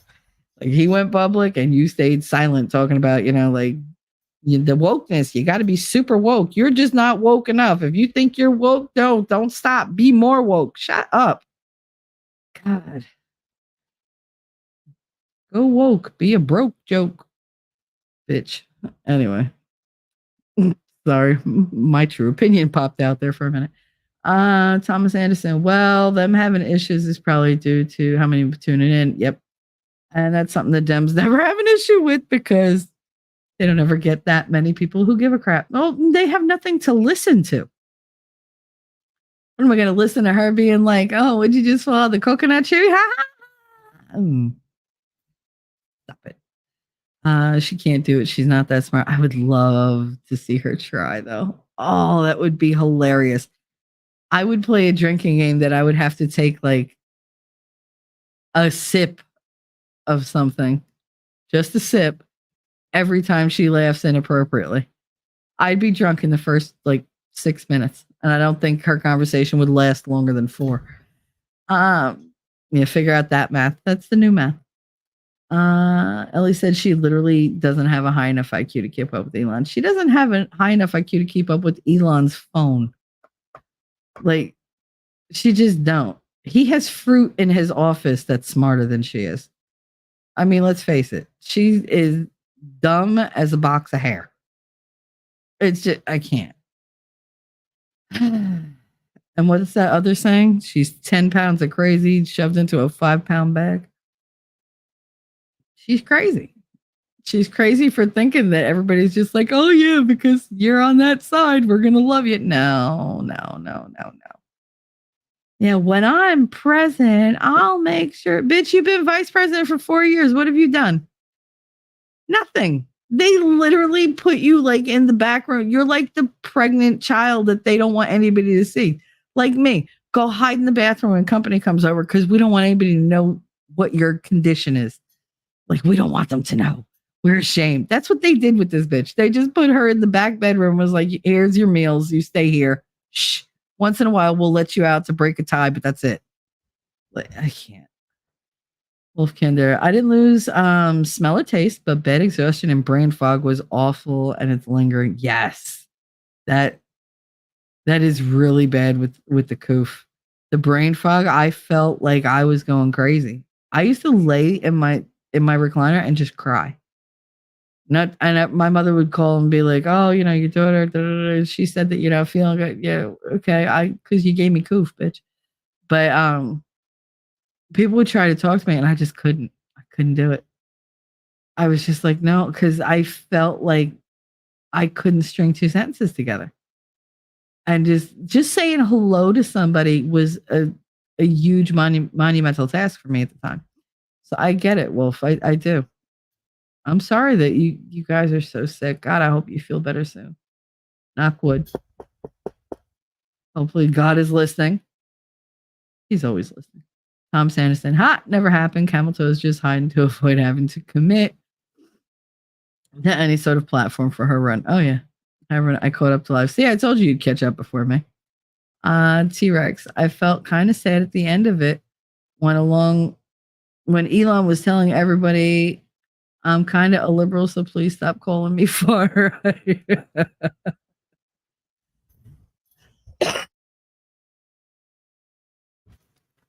He's not really a liberal, though. He's a lot more conservative than he thinks he is.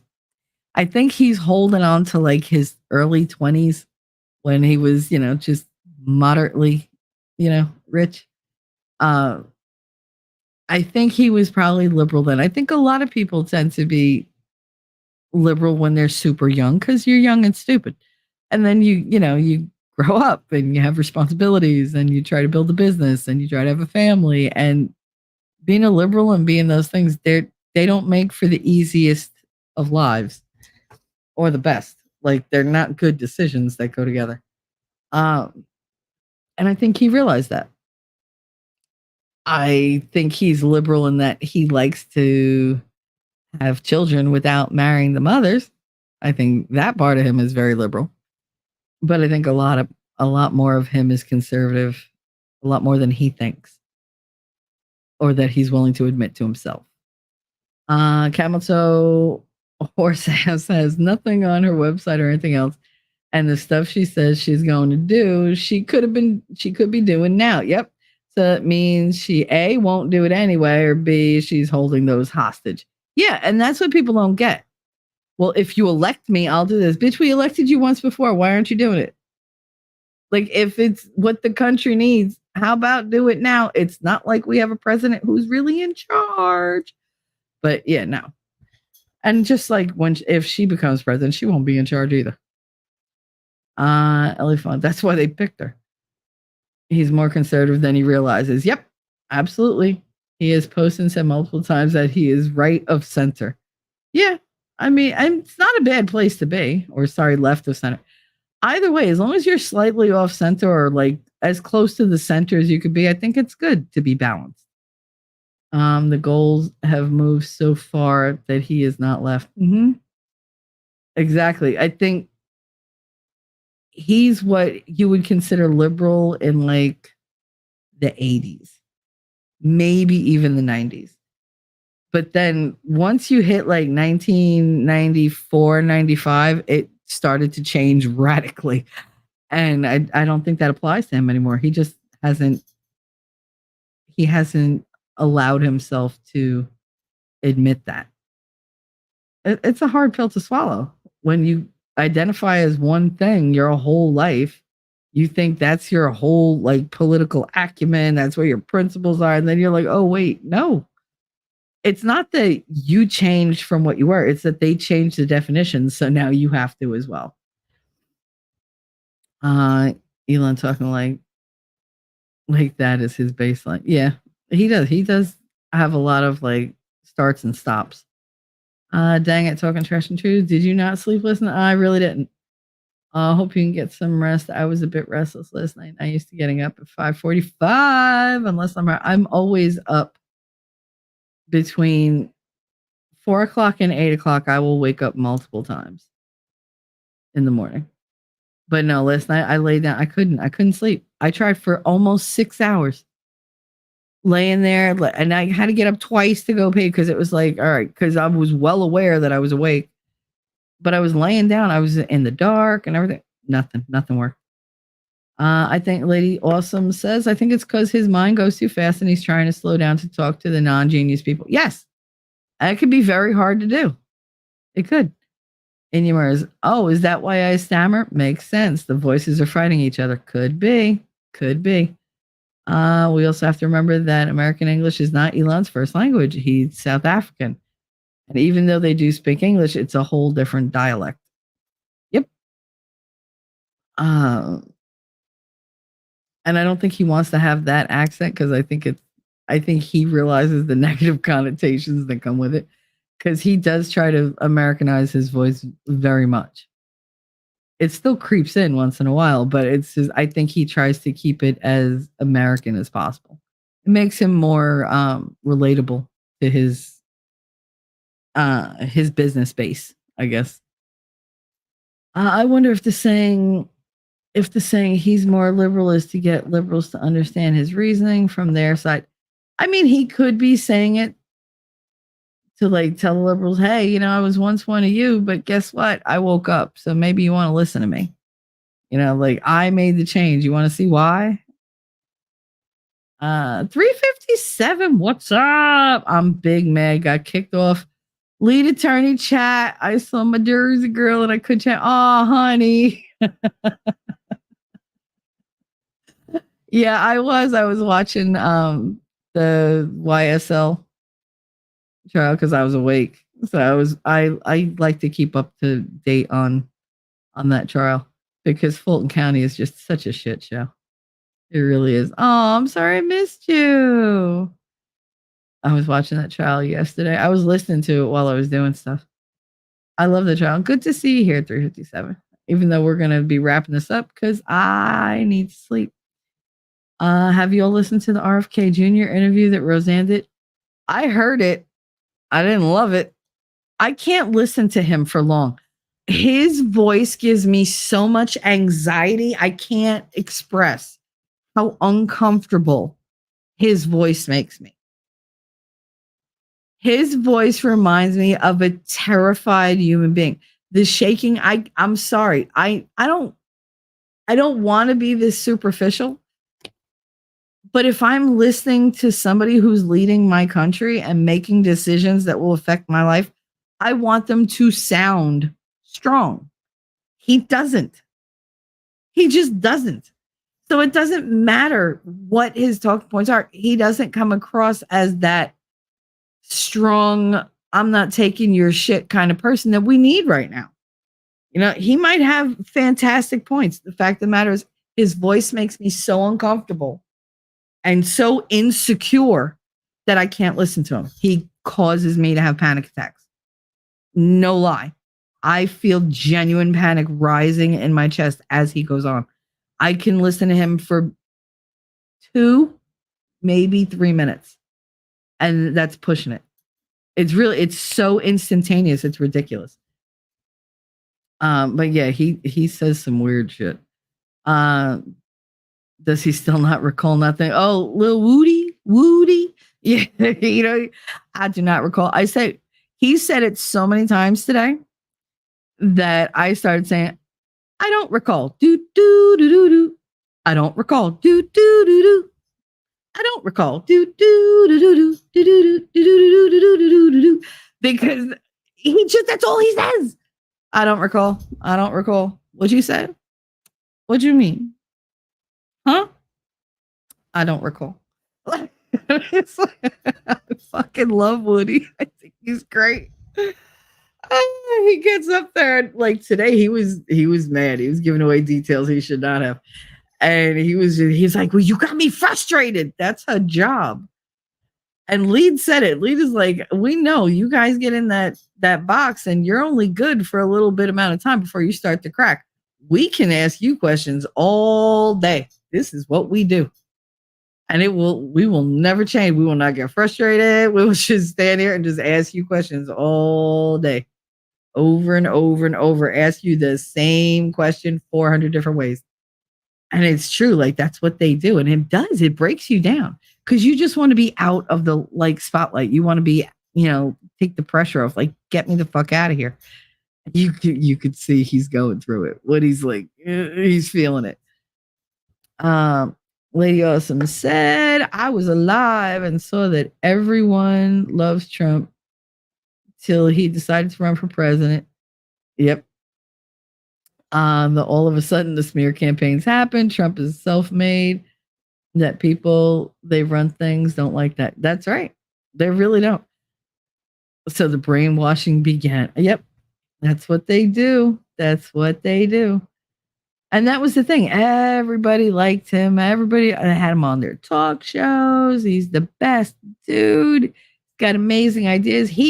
And how many of these talk show hosts were like, you need to tell these politicians how to do it. And he was like, I just might. Then when he did, they all got upset. A little hypocritical. I mean, you know what we say, right? Hypocrisy. That's my favorite. I love that one. I really do. And Why are you gay? because that has to be in there. Where did I leave off? Wait. I guess my channel is branded. I can't do gift memberships. I was hurting. Yeah, no. If you have a branded account, you can't receive gift memberships. That's all right, because I gift memberships on Leeds all the time, and I never get one on his. I get them for the expert. I get them for Shizzy. I get them like all over places I don't go. But the one place I do go, I don't get them. I just don't. I don't know why. Let's see. And you said Colbert was interviewing some chick at CNN, and the audience laughed when he said they were a factual media place. It wasn't supposed to be a show. That's so awesome when they're like, yeah, no, that wasn't a joke. This isn't satire. Like, we were serious. Oh, that's even funnier. Like, I can't. Shelly, you telling me you don't want to be unburdened by what has been? No, especially since I happen to love history, and I think those who don't learn their history are doomed to repeat it. When you're unburdened by what has been, it means that you have forgotten what has occurred, and you're going to fuck up the same way because you haven't learned your lesson, and you haven't learned from the lessons of others. That's all she wants. Don't look at what we've been. So don't look at me like I was some, deadbeat hoe who only dated like married men and, bald-headed black men so that I could go and like be a clout goblin and ride their dicks all the way into the sunset and into the Senate. Like, I'm not saying that she's saying forget all that. I mean, allegedly, but maybe that is part of why she wants to be unburdened. If she's unburdened by what has been, then maybe she got new knees. I don't know. Maybe she got rid of her gag reflex. I doubt she ever had one. Hey, it's one thing we could agree on. But, I was a lot more selective. But, okay. I wonder how Ms. Willie Brown is doing. I think of Elon as a classical liberal like Joe Rogan or Jordan Peterson. I think he started out that way, but I think they all started out that way because I don't think they can all stay in that classic liberal category anymore because they've seen too much. They've seen behind the liberal curtain and they're like, oh shit, like what's going on back here? Can't stay here. But the Overton window has shifted so much from where they were grown up. Yeah, exactly. They can't, the old labels don't matter anymore. They don't stick the way they should. They mean something completely different. So they have to change. I don't recall Woody 257,345 times yesterday. AV had to go get her damn I don't recall t-shirt and wear it for the stream. She was like, I'll be right back. She came back. I don't recall. I love it. I love I don't recall it. What you mean?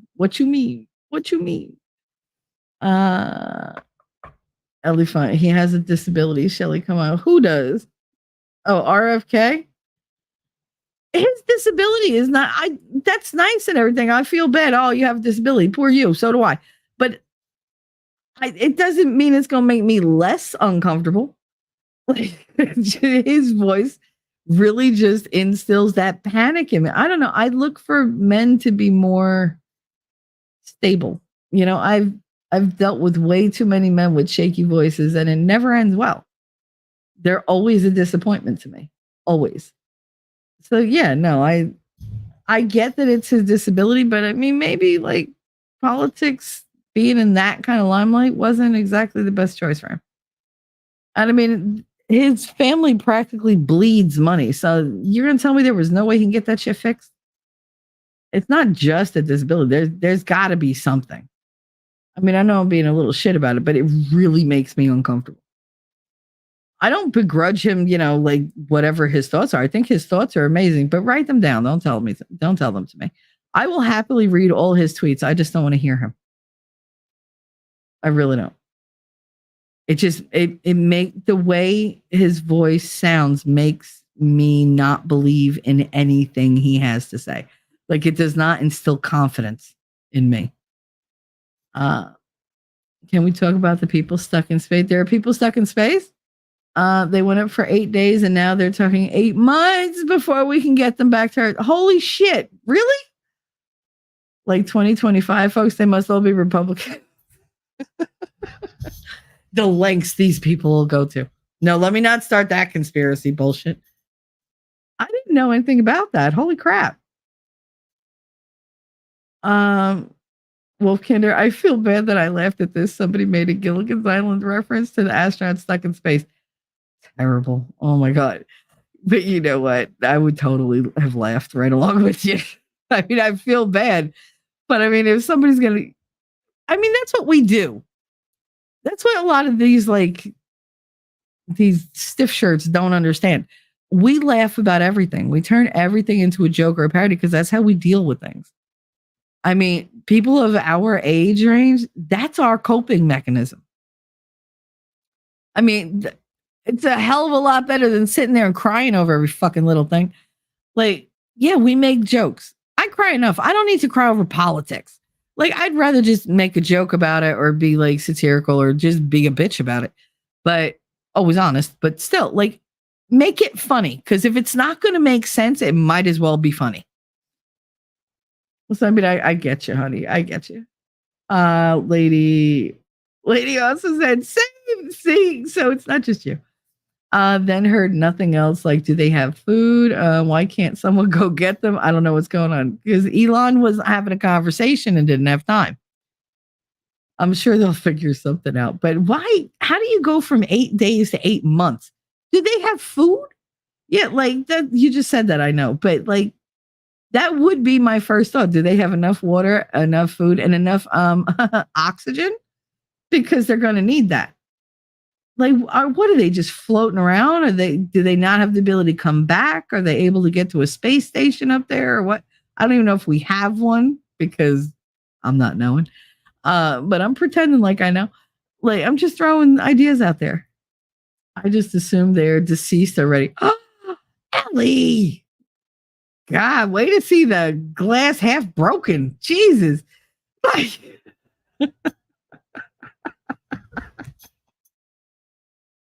oh God. But we were sorry. See, inappropriate laughter. Because fucking Ellie makes me laugh. She's like, oh, they're already dead. I already assumed they were dead. That's so funny. But we retired the shuttles while they still had life in them with nothing to replace them. Oh, that's right. And then didn't Elon go around the globe buying them all up? Didn't he buy like every rocket that wasn't in use, which was like all of them? Or did he just buy the Russian rockets? Because obviously ours suck. But it's like, whatever. Maybe we're just overpriced. I mean, that's a typical American thing. Lady Awesome said, please stop saying that Garbage Harris was saying. I have a pin thread about that being a Marxist talk. If you want to know more, check out my Twitter. It's a Marxist and Luciferian incantation. What is?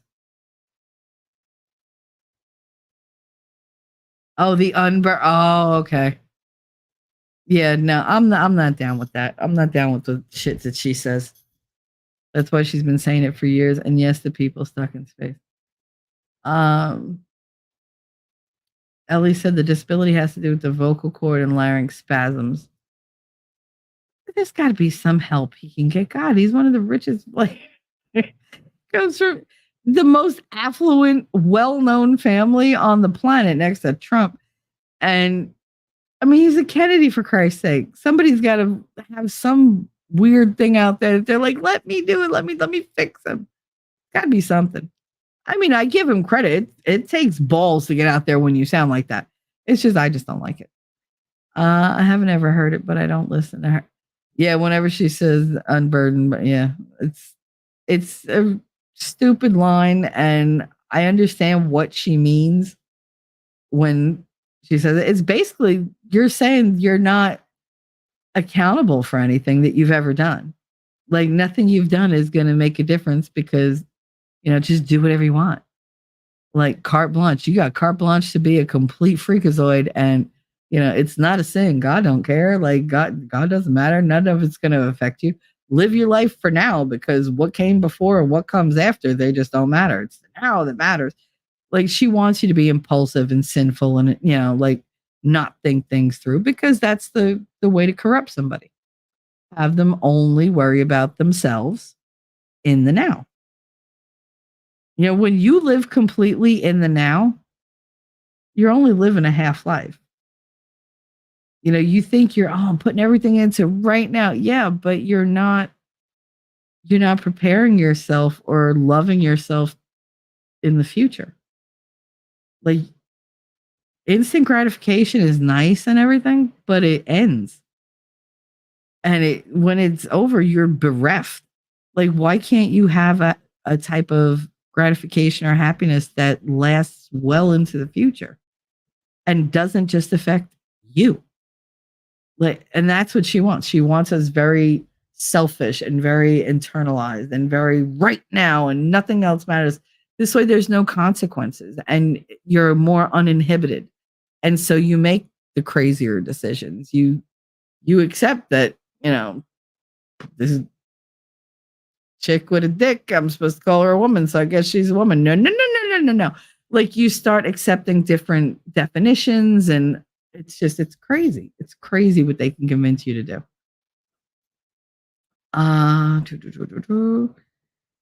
Lady said, I heard an 11-minute clip and was that speech, but her saying it over and over since she was in the Senate.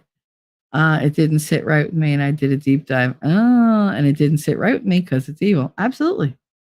I absolutely 100% understand. Do you know that I didn't realize I was singing songs the other day when I was cleaning up, and just random songs that would enter my head, and I started singing Imagine by John Lennon. And I was actually listening to the words of what I was saying, and I was like, oh my God. Now, this is how like naive I am. I never knew that song was about communism. Never knew it. I don't care what anybody says. Like that song is a whole communist feel to it. Like it's the whole, give up everything. We're all going to live as one. Everybody will be equal. Fuck out of here. Like what I thought used to be a beautiful song. Once I realized what the hell the words were and what the message was, I was appalled. I was like, oh my God. I was like, no wonder why. Like, if he did that as a joke or not, it doesn't really matter. I hate the fact that he did that song. And it used to be one of my favorites because I love the beat of it. I love the whole, like that very soothing, like vibe. But once I heard the words, I was done. So, I totally get it. Like when something really strikes you, you got to look into it. And I did do a little bit of a dive on that. And they did say that was like his communist manifesto. Elephant, at least you have the spirit of discernment to recognize that. Yeah. So I found a thread and pinned it on my Twitter page if you want to check it out. Yes, I'm thankful for that, Ellie. You girls, you do bring a lot to the table. I'll give you that. You always make me think outside of like my normal train of thought. I appreciate that more than you guys realize. Ellie Font, I might not agree with you at the end, but I like the fact that I can think from different perspectives and try to come at it the way you're coming at it. Because sometimes I'm blind to it. So you guys do help me see that kind of stuff. You're absolutely accountable for everything you think, say, or do. Yep. You can't just throw up your hands up and scream that you believe in Jesus and automatically get forgiven. You got to be repentant and work for it. Yes, you do.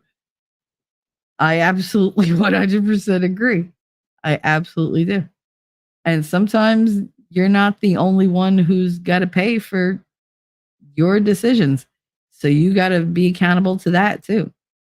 You got to be willing to, say, okay, I fucked up, but it's going to land on you too.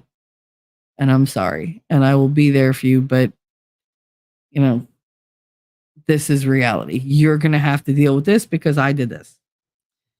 I take unburned by what has been, hopeful for what can be, is her saying, forget the vision of the country the founders set up and make way for my vision for socialist communist utopia.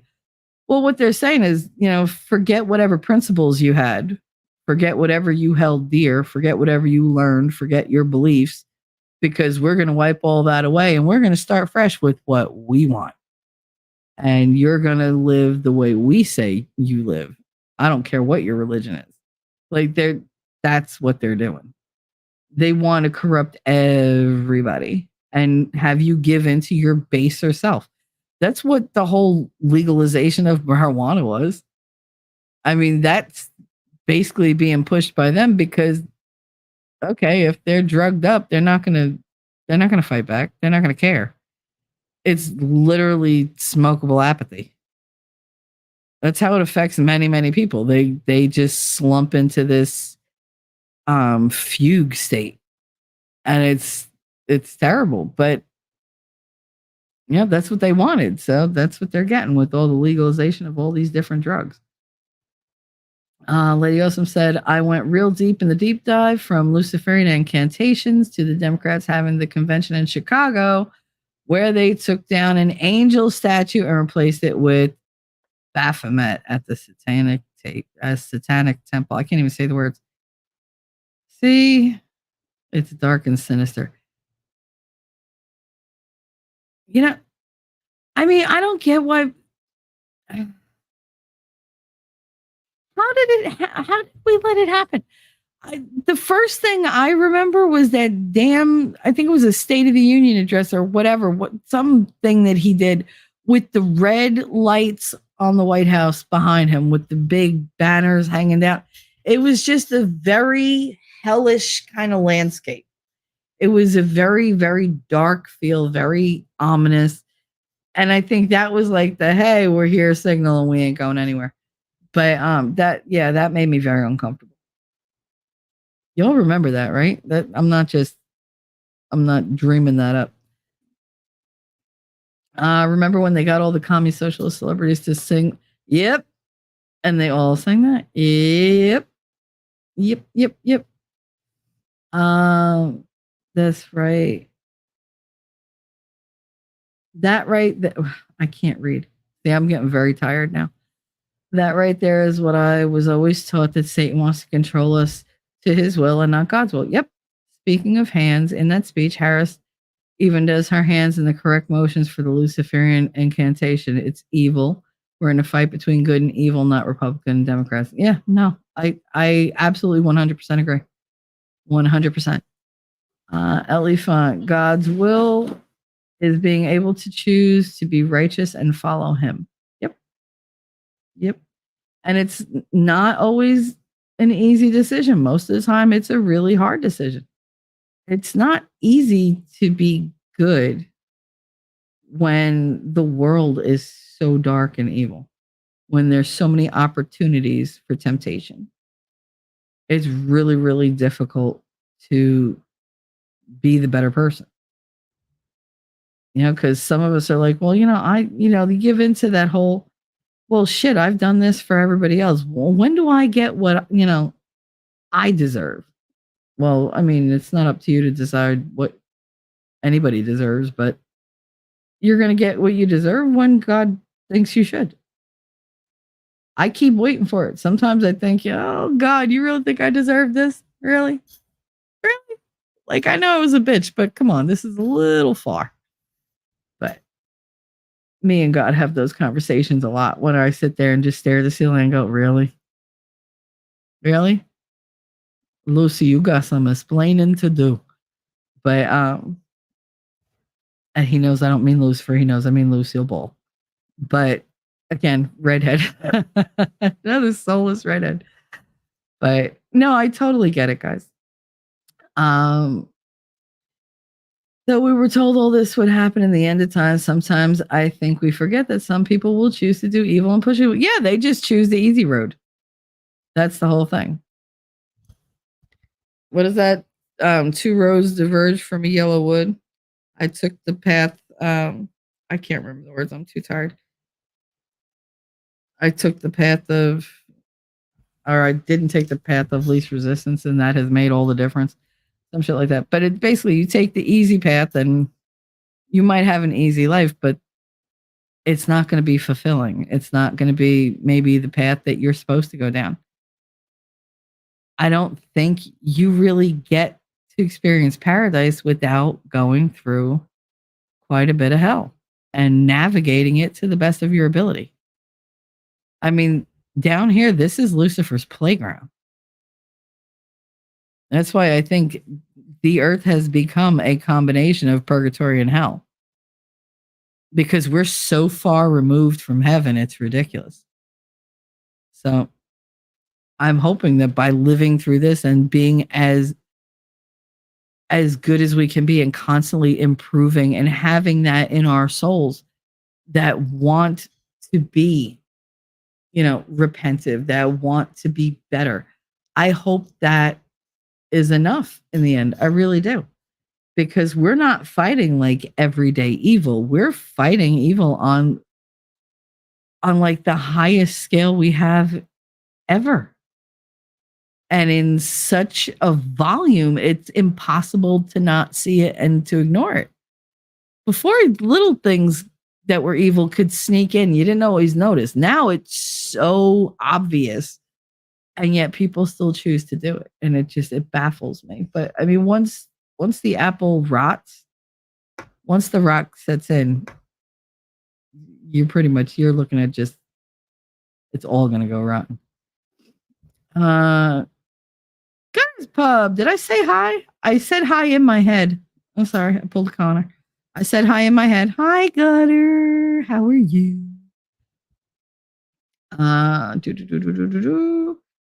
At the Darth Brandon speech at Constitutional Hall in Philadelphia. What about it? Was there another? Oh, okay. All right, you're killing me, T-Rex. With your just drop it. The Darth Brandon speech at Constitutional. Yes, that's the one I'm talking about. We need to pay attention to who these people are that we put in office. I looked up the press secretary who's been up there lying to the country. She wasn't even born in the USA, and she was born in France. Of course she was. Her whole friggin' name is all French, and she's the most DEI you could get. She checks all the boxes.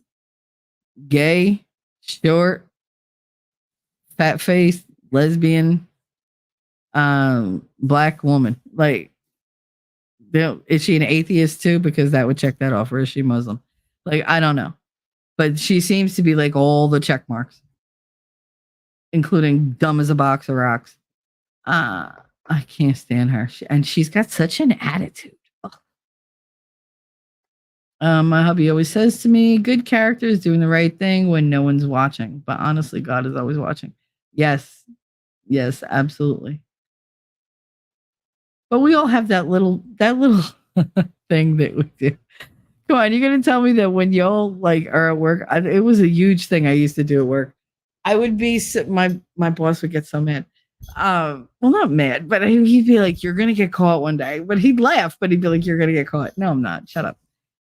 I would answer the phone. Hi, accounting. Oh yeah, yeah. I'd love to help you. Sure, absolutely, wonderful. Oh my God, yeah. I'll get that right out to you. Okay, you have a wonderful day. Bye. Hang up, and as soon as that phone went click, I'd be like, "You fucking asshole." It was a totally different person. And my boss would be like, "How do you go from being sweet as sugar to that?" I'm like, "Because I can't do that to a customer." I'm like, they're a client. Like, I have to talk to them a certain way. But when I hang up, I don't give a fuck. And he'd be like, "One day they're going to hear you." I still do that. I still, as soon as I end a phone call with my mother, I'll be like, "All right, bye, ma, click, bitch." Yes. Because I just feel better. Because the feeling is there, but I don't want to say it to her face and upset her. So I just wait till she hangs up, then I say it and I let it go. But it's just, it doesn't mean anything. It's just me venting. But yeah, like, I get the whole, be good when nobody's watching. I try to be. I do. And I succeed most of the time, but sometimes I get that little petty thing where I just sit here and I have a conversation with God where I let it all off my chest. I just say everything that I feel with no worry that he's going to get mad. Shelly messed up Robert Frost. Shelly needs to sleep. The path less chosen. Yep. Less traveled. I don't remember the exact words. I used to know it by heart. Her parents are from Haiti. That Joy Reid on CNN. Same. Her parents aren't from here. Same with Harris. Her roots aren't from here. Yeah, I know. They're all transplants. And while I don't have a problem with that, when you come in here and you want to change our history when you only been here a hot minute, fuck you. Like, where's your blood, sweat, and tears? You didn't put shit into this country. What, you ran for office? Oh, I served. You didn't serve shit. You got paid. And you got paid well. It's been a minute since I read that one. Yeah, I know. My brain is oatmeal right now. All these people that are in politics don't have roots here. They don't know what our ancestors have been through. It's true. It's true. And they deny what their ancestors have done. That's the whole thing. Like, you think she's getting up there and be like, "Oh yeah, I'm black because my father's from Jamaica, where my great grandfather and my grandfather were slave owners." Yeah, she ain't gonna get up there and own that. Obama said he was from Kenya in his Harvard yearbook. Yeah. Mm-hmm. We all know he was from Kenya. Yeah, I was from Hawaii. No, you weren't. Shut up. Just like he married a man. Afternoon, my fellow deplorables. Hello, nerd. I just recently started looking these people up. It turns out all these people telling us where we've been in our country, and they have no idea. Yep, they have no idea. None. Isn't it bizarre? Like, they don't even know the history of the country. Like, oh, I'm sorry, Nancy Pelosi saying Biden should be on Mount Rushmore only if I get to push him off George Washington's nose. That's the only reason I want him on Mount Rushmore. And that's a joke to whoever's out there. Allegedly. But I mean, like, he can ski off George Washington's nose. That's about it. I don't want his face up there. No. The worst president in the history of our country. And you want to put him on Mount Rushmore? No. Just no. I mean, I think she's a couple too many vodkas in. She isn't Muslim. They throw her off a roof. Oh, absolutely. Absolutely. I didn't think of that, Ellie. Thank you for bringing that up.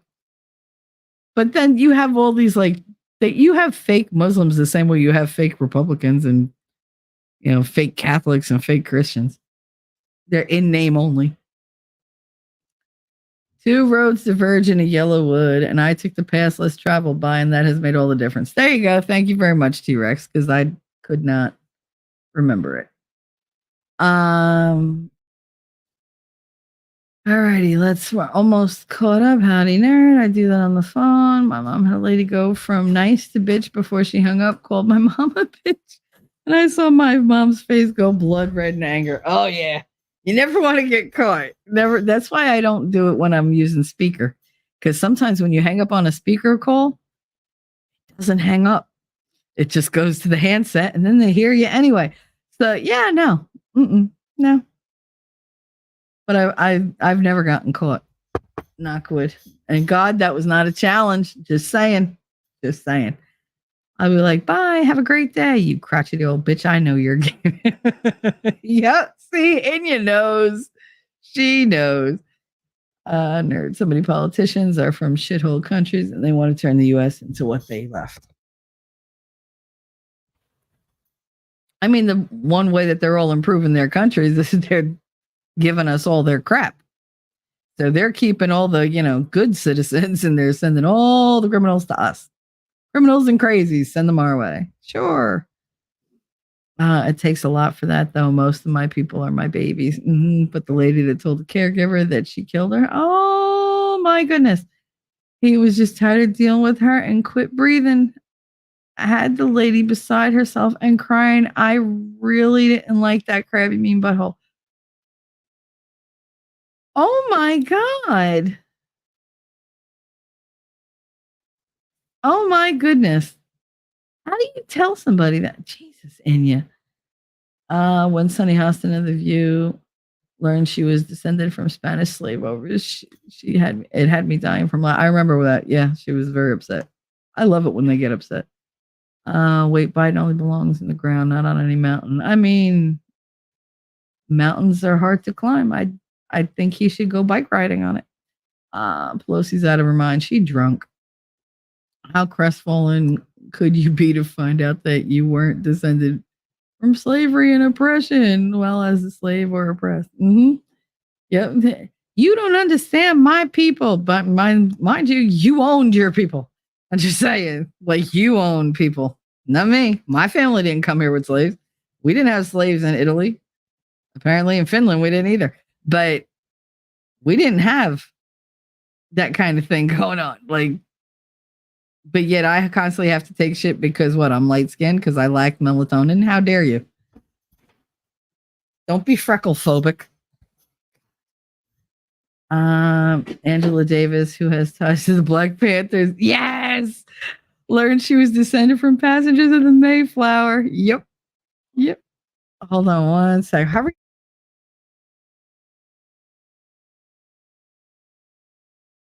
Melanin. I lack melanin. My son just corrected me. I told you I haven't slept. I'm tired. Bafungal. I see if I had melatonin, I'd be asleep. Oh, fuck. He was literally walking through. He's like, wait, mute. Oh, my God damn it. Yeah, don't be anti-melanin. There you go. Like I said, don't be freckle phobic. Have a great stream, Shell. I got to get all my stuff in order to do today after vacay. Oh, awesome. Have fun. Got it. Are you going on vacay or coming back? Angela Davis. Yeah, I read that one. She has ties to the Mayflower. You want to know why? Lamar Burton of The Color Purple and Star Trek. Yep. Learned he had white ancestors as well. Yep. None of them are pure African. Hell, most of them aren't even African American. They're from the fucking islands. Half of them are French.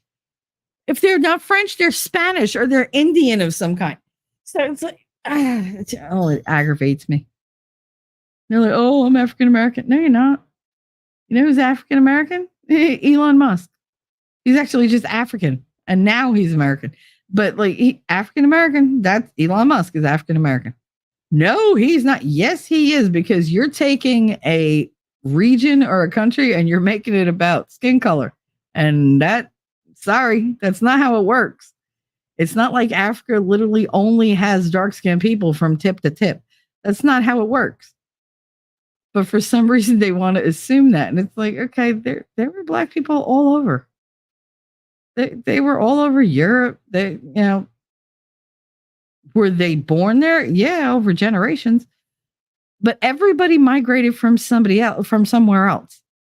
Like nobody that lives where they are only came from one or two places. I mean, if you're going to trace your genealogy all the way back, you're going to realize your ancestors came from shitloads of places because people traveled. That's what they did. Nomads were a very big thing. Having a nomadic lifestyle, very big thing. Did he lock himself out? I hope not. Oh no, he got back in. What's wrong with me today? Sorry, it's over, Gutter. Oh, you're just coming back. Vacation's over. Well, I hope you had a really good time, honey. Buying it at the beach all weekend. Yep, well, the Middle East is on fire. Never mind the Middle East. Fucking Europe, fucking the UK is all on fire. What the hell? No worries, Enya. I wish I was in your head doing what you said. All right. The man who wrote The Color Purple came out and said the book was mostly fiction and got sued. Italian real court case, so the entire movie is fiction. Oh, not Italian in real court. Got sued in real court. See, you just like the Italian part. Got sued in real court, so the entire movie is fiction. Oh shit. Elon's the greatest African American I know. Yep. Yeah, she probably got really high and daydreamed the whole book. Figures. I do like the soundtrack. There's that one song, Lord Speak to Me, that she sings like toward the end of the movie where she finds her daughter and everything else. Oh my God, that song makes me cry every time from beginning to I just hear the first couple bars and I'm already crying. It just, I don't know. It just touches something deep in my soul. I read about the lawsuit years ago when you had to read the full newspaper to know about court. Remember those days? I got rid of so many books because I was like, I have no need. These are all outdated and they're all wrong. I have that black ancestors from Africa and I am so pasty that I look albino. I also have native ancestors so pasty. There you go, Ellie. There you go. We can all be peaches and cream pasty girls. It's a great book. Yeah, it is. Steven Tyler is part black. Is he really? Oh, yeah, I guess I could see that. I'm just wondering which part of him is really black. Anyway, on that note, I'm going to go because my son is throwing stuff out and I have to pitch in. So I'm just glad he came out and started doing stuff and I'm just going to help him a little bit. Then I am going to sleep. I love y'all. Thank you for just spending some time with me and hanging out and taking a break while my brain tries to power down a little bit. Hopefully I will be able to do another stream on Thursday because I want to get back into my old schedule, but I only have a week and a half left here. So things will be crazy next week. Definitely. But definitely like toward the end of next week, it'll be insane. So thank you guys for coming and hanging out with me. I love you. I hope you all feel better, please. If you need to rest. There you go. Enya, I hope you get some rest. I hope you get some rest. I hope all of you that are sick feel better. Feel better, Ellie. Feel better, everybody. Mimsy. Hi, Mimsy. And just remember, it's got to get better, right? We just got to keep pushing. Keep your fingers crossed, say your prayers, and just be the best person you could be. Or at least try to be. The effort is much appreciated, believe me. Anyway, love y'all. Gotta go. Mwah. See you in the funny papers. Jersey girl, I know that you're a Jersey girl inside. 4 a.m. at a diner, stop singing, living on a And doggone it, people like me. I'm thinking maybe you're a Jersey girl with all those highlights in your hair. No other girl can move like you. We pump our fists and ride, it's true. And I don't care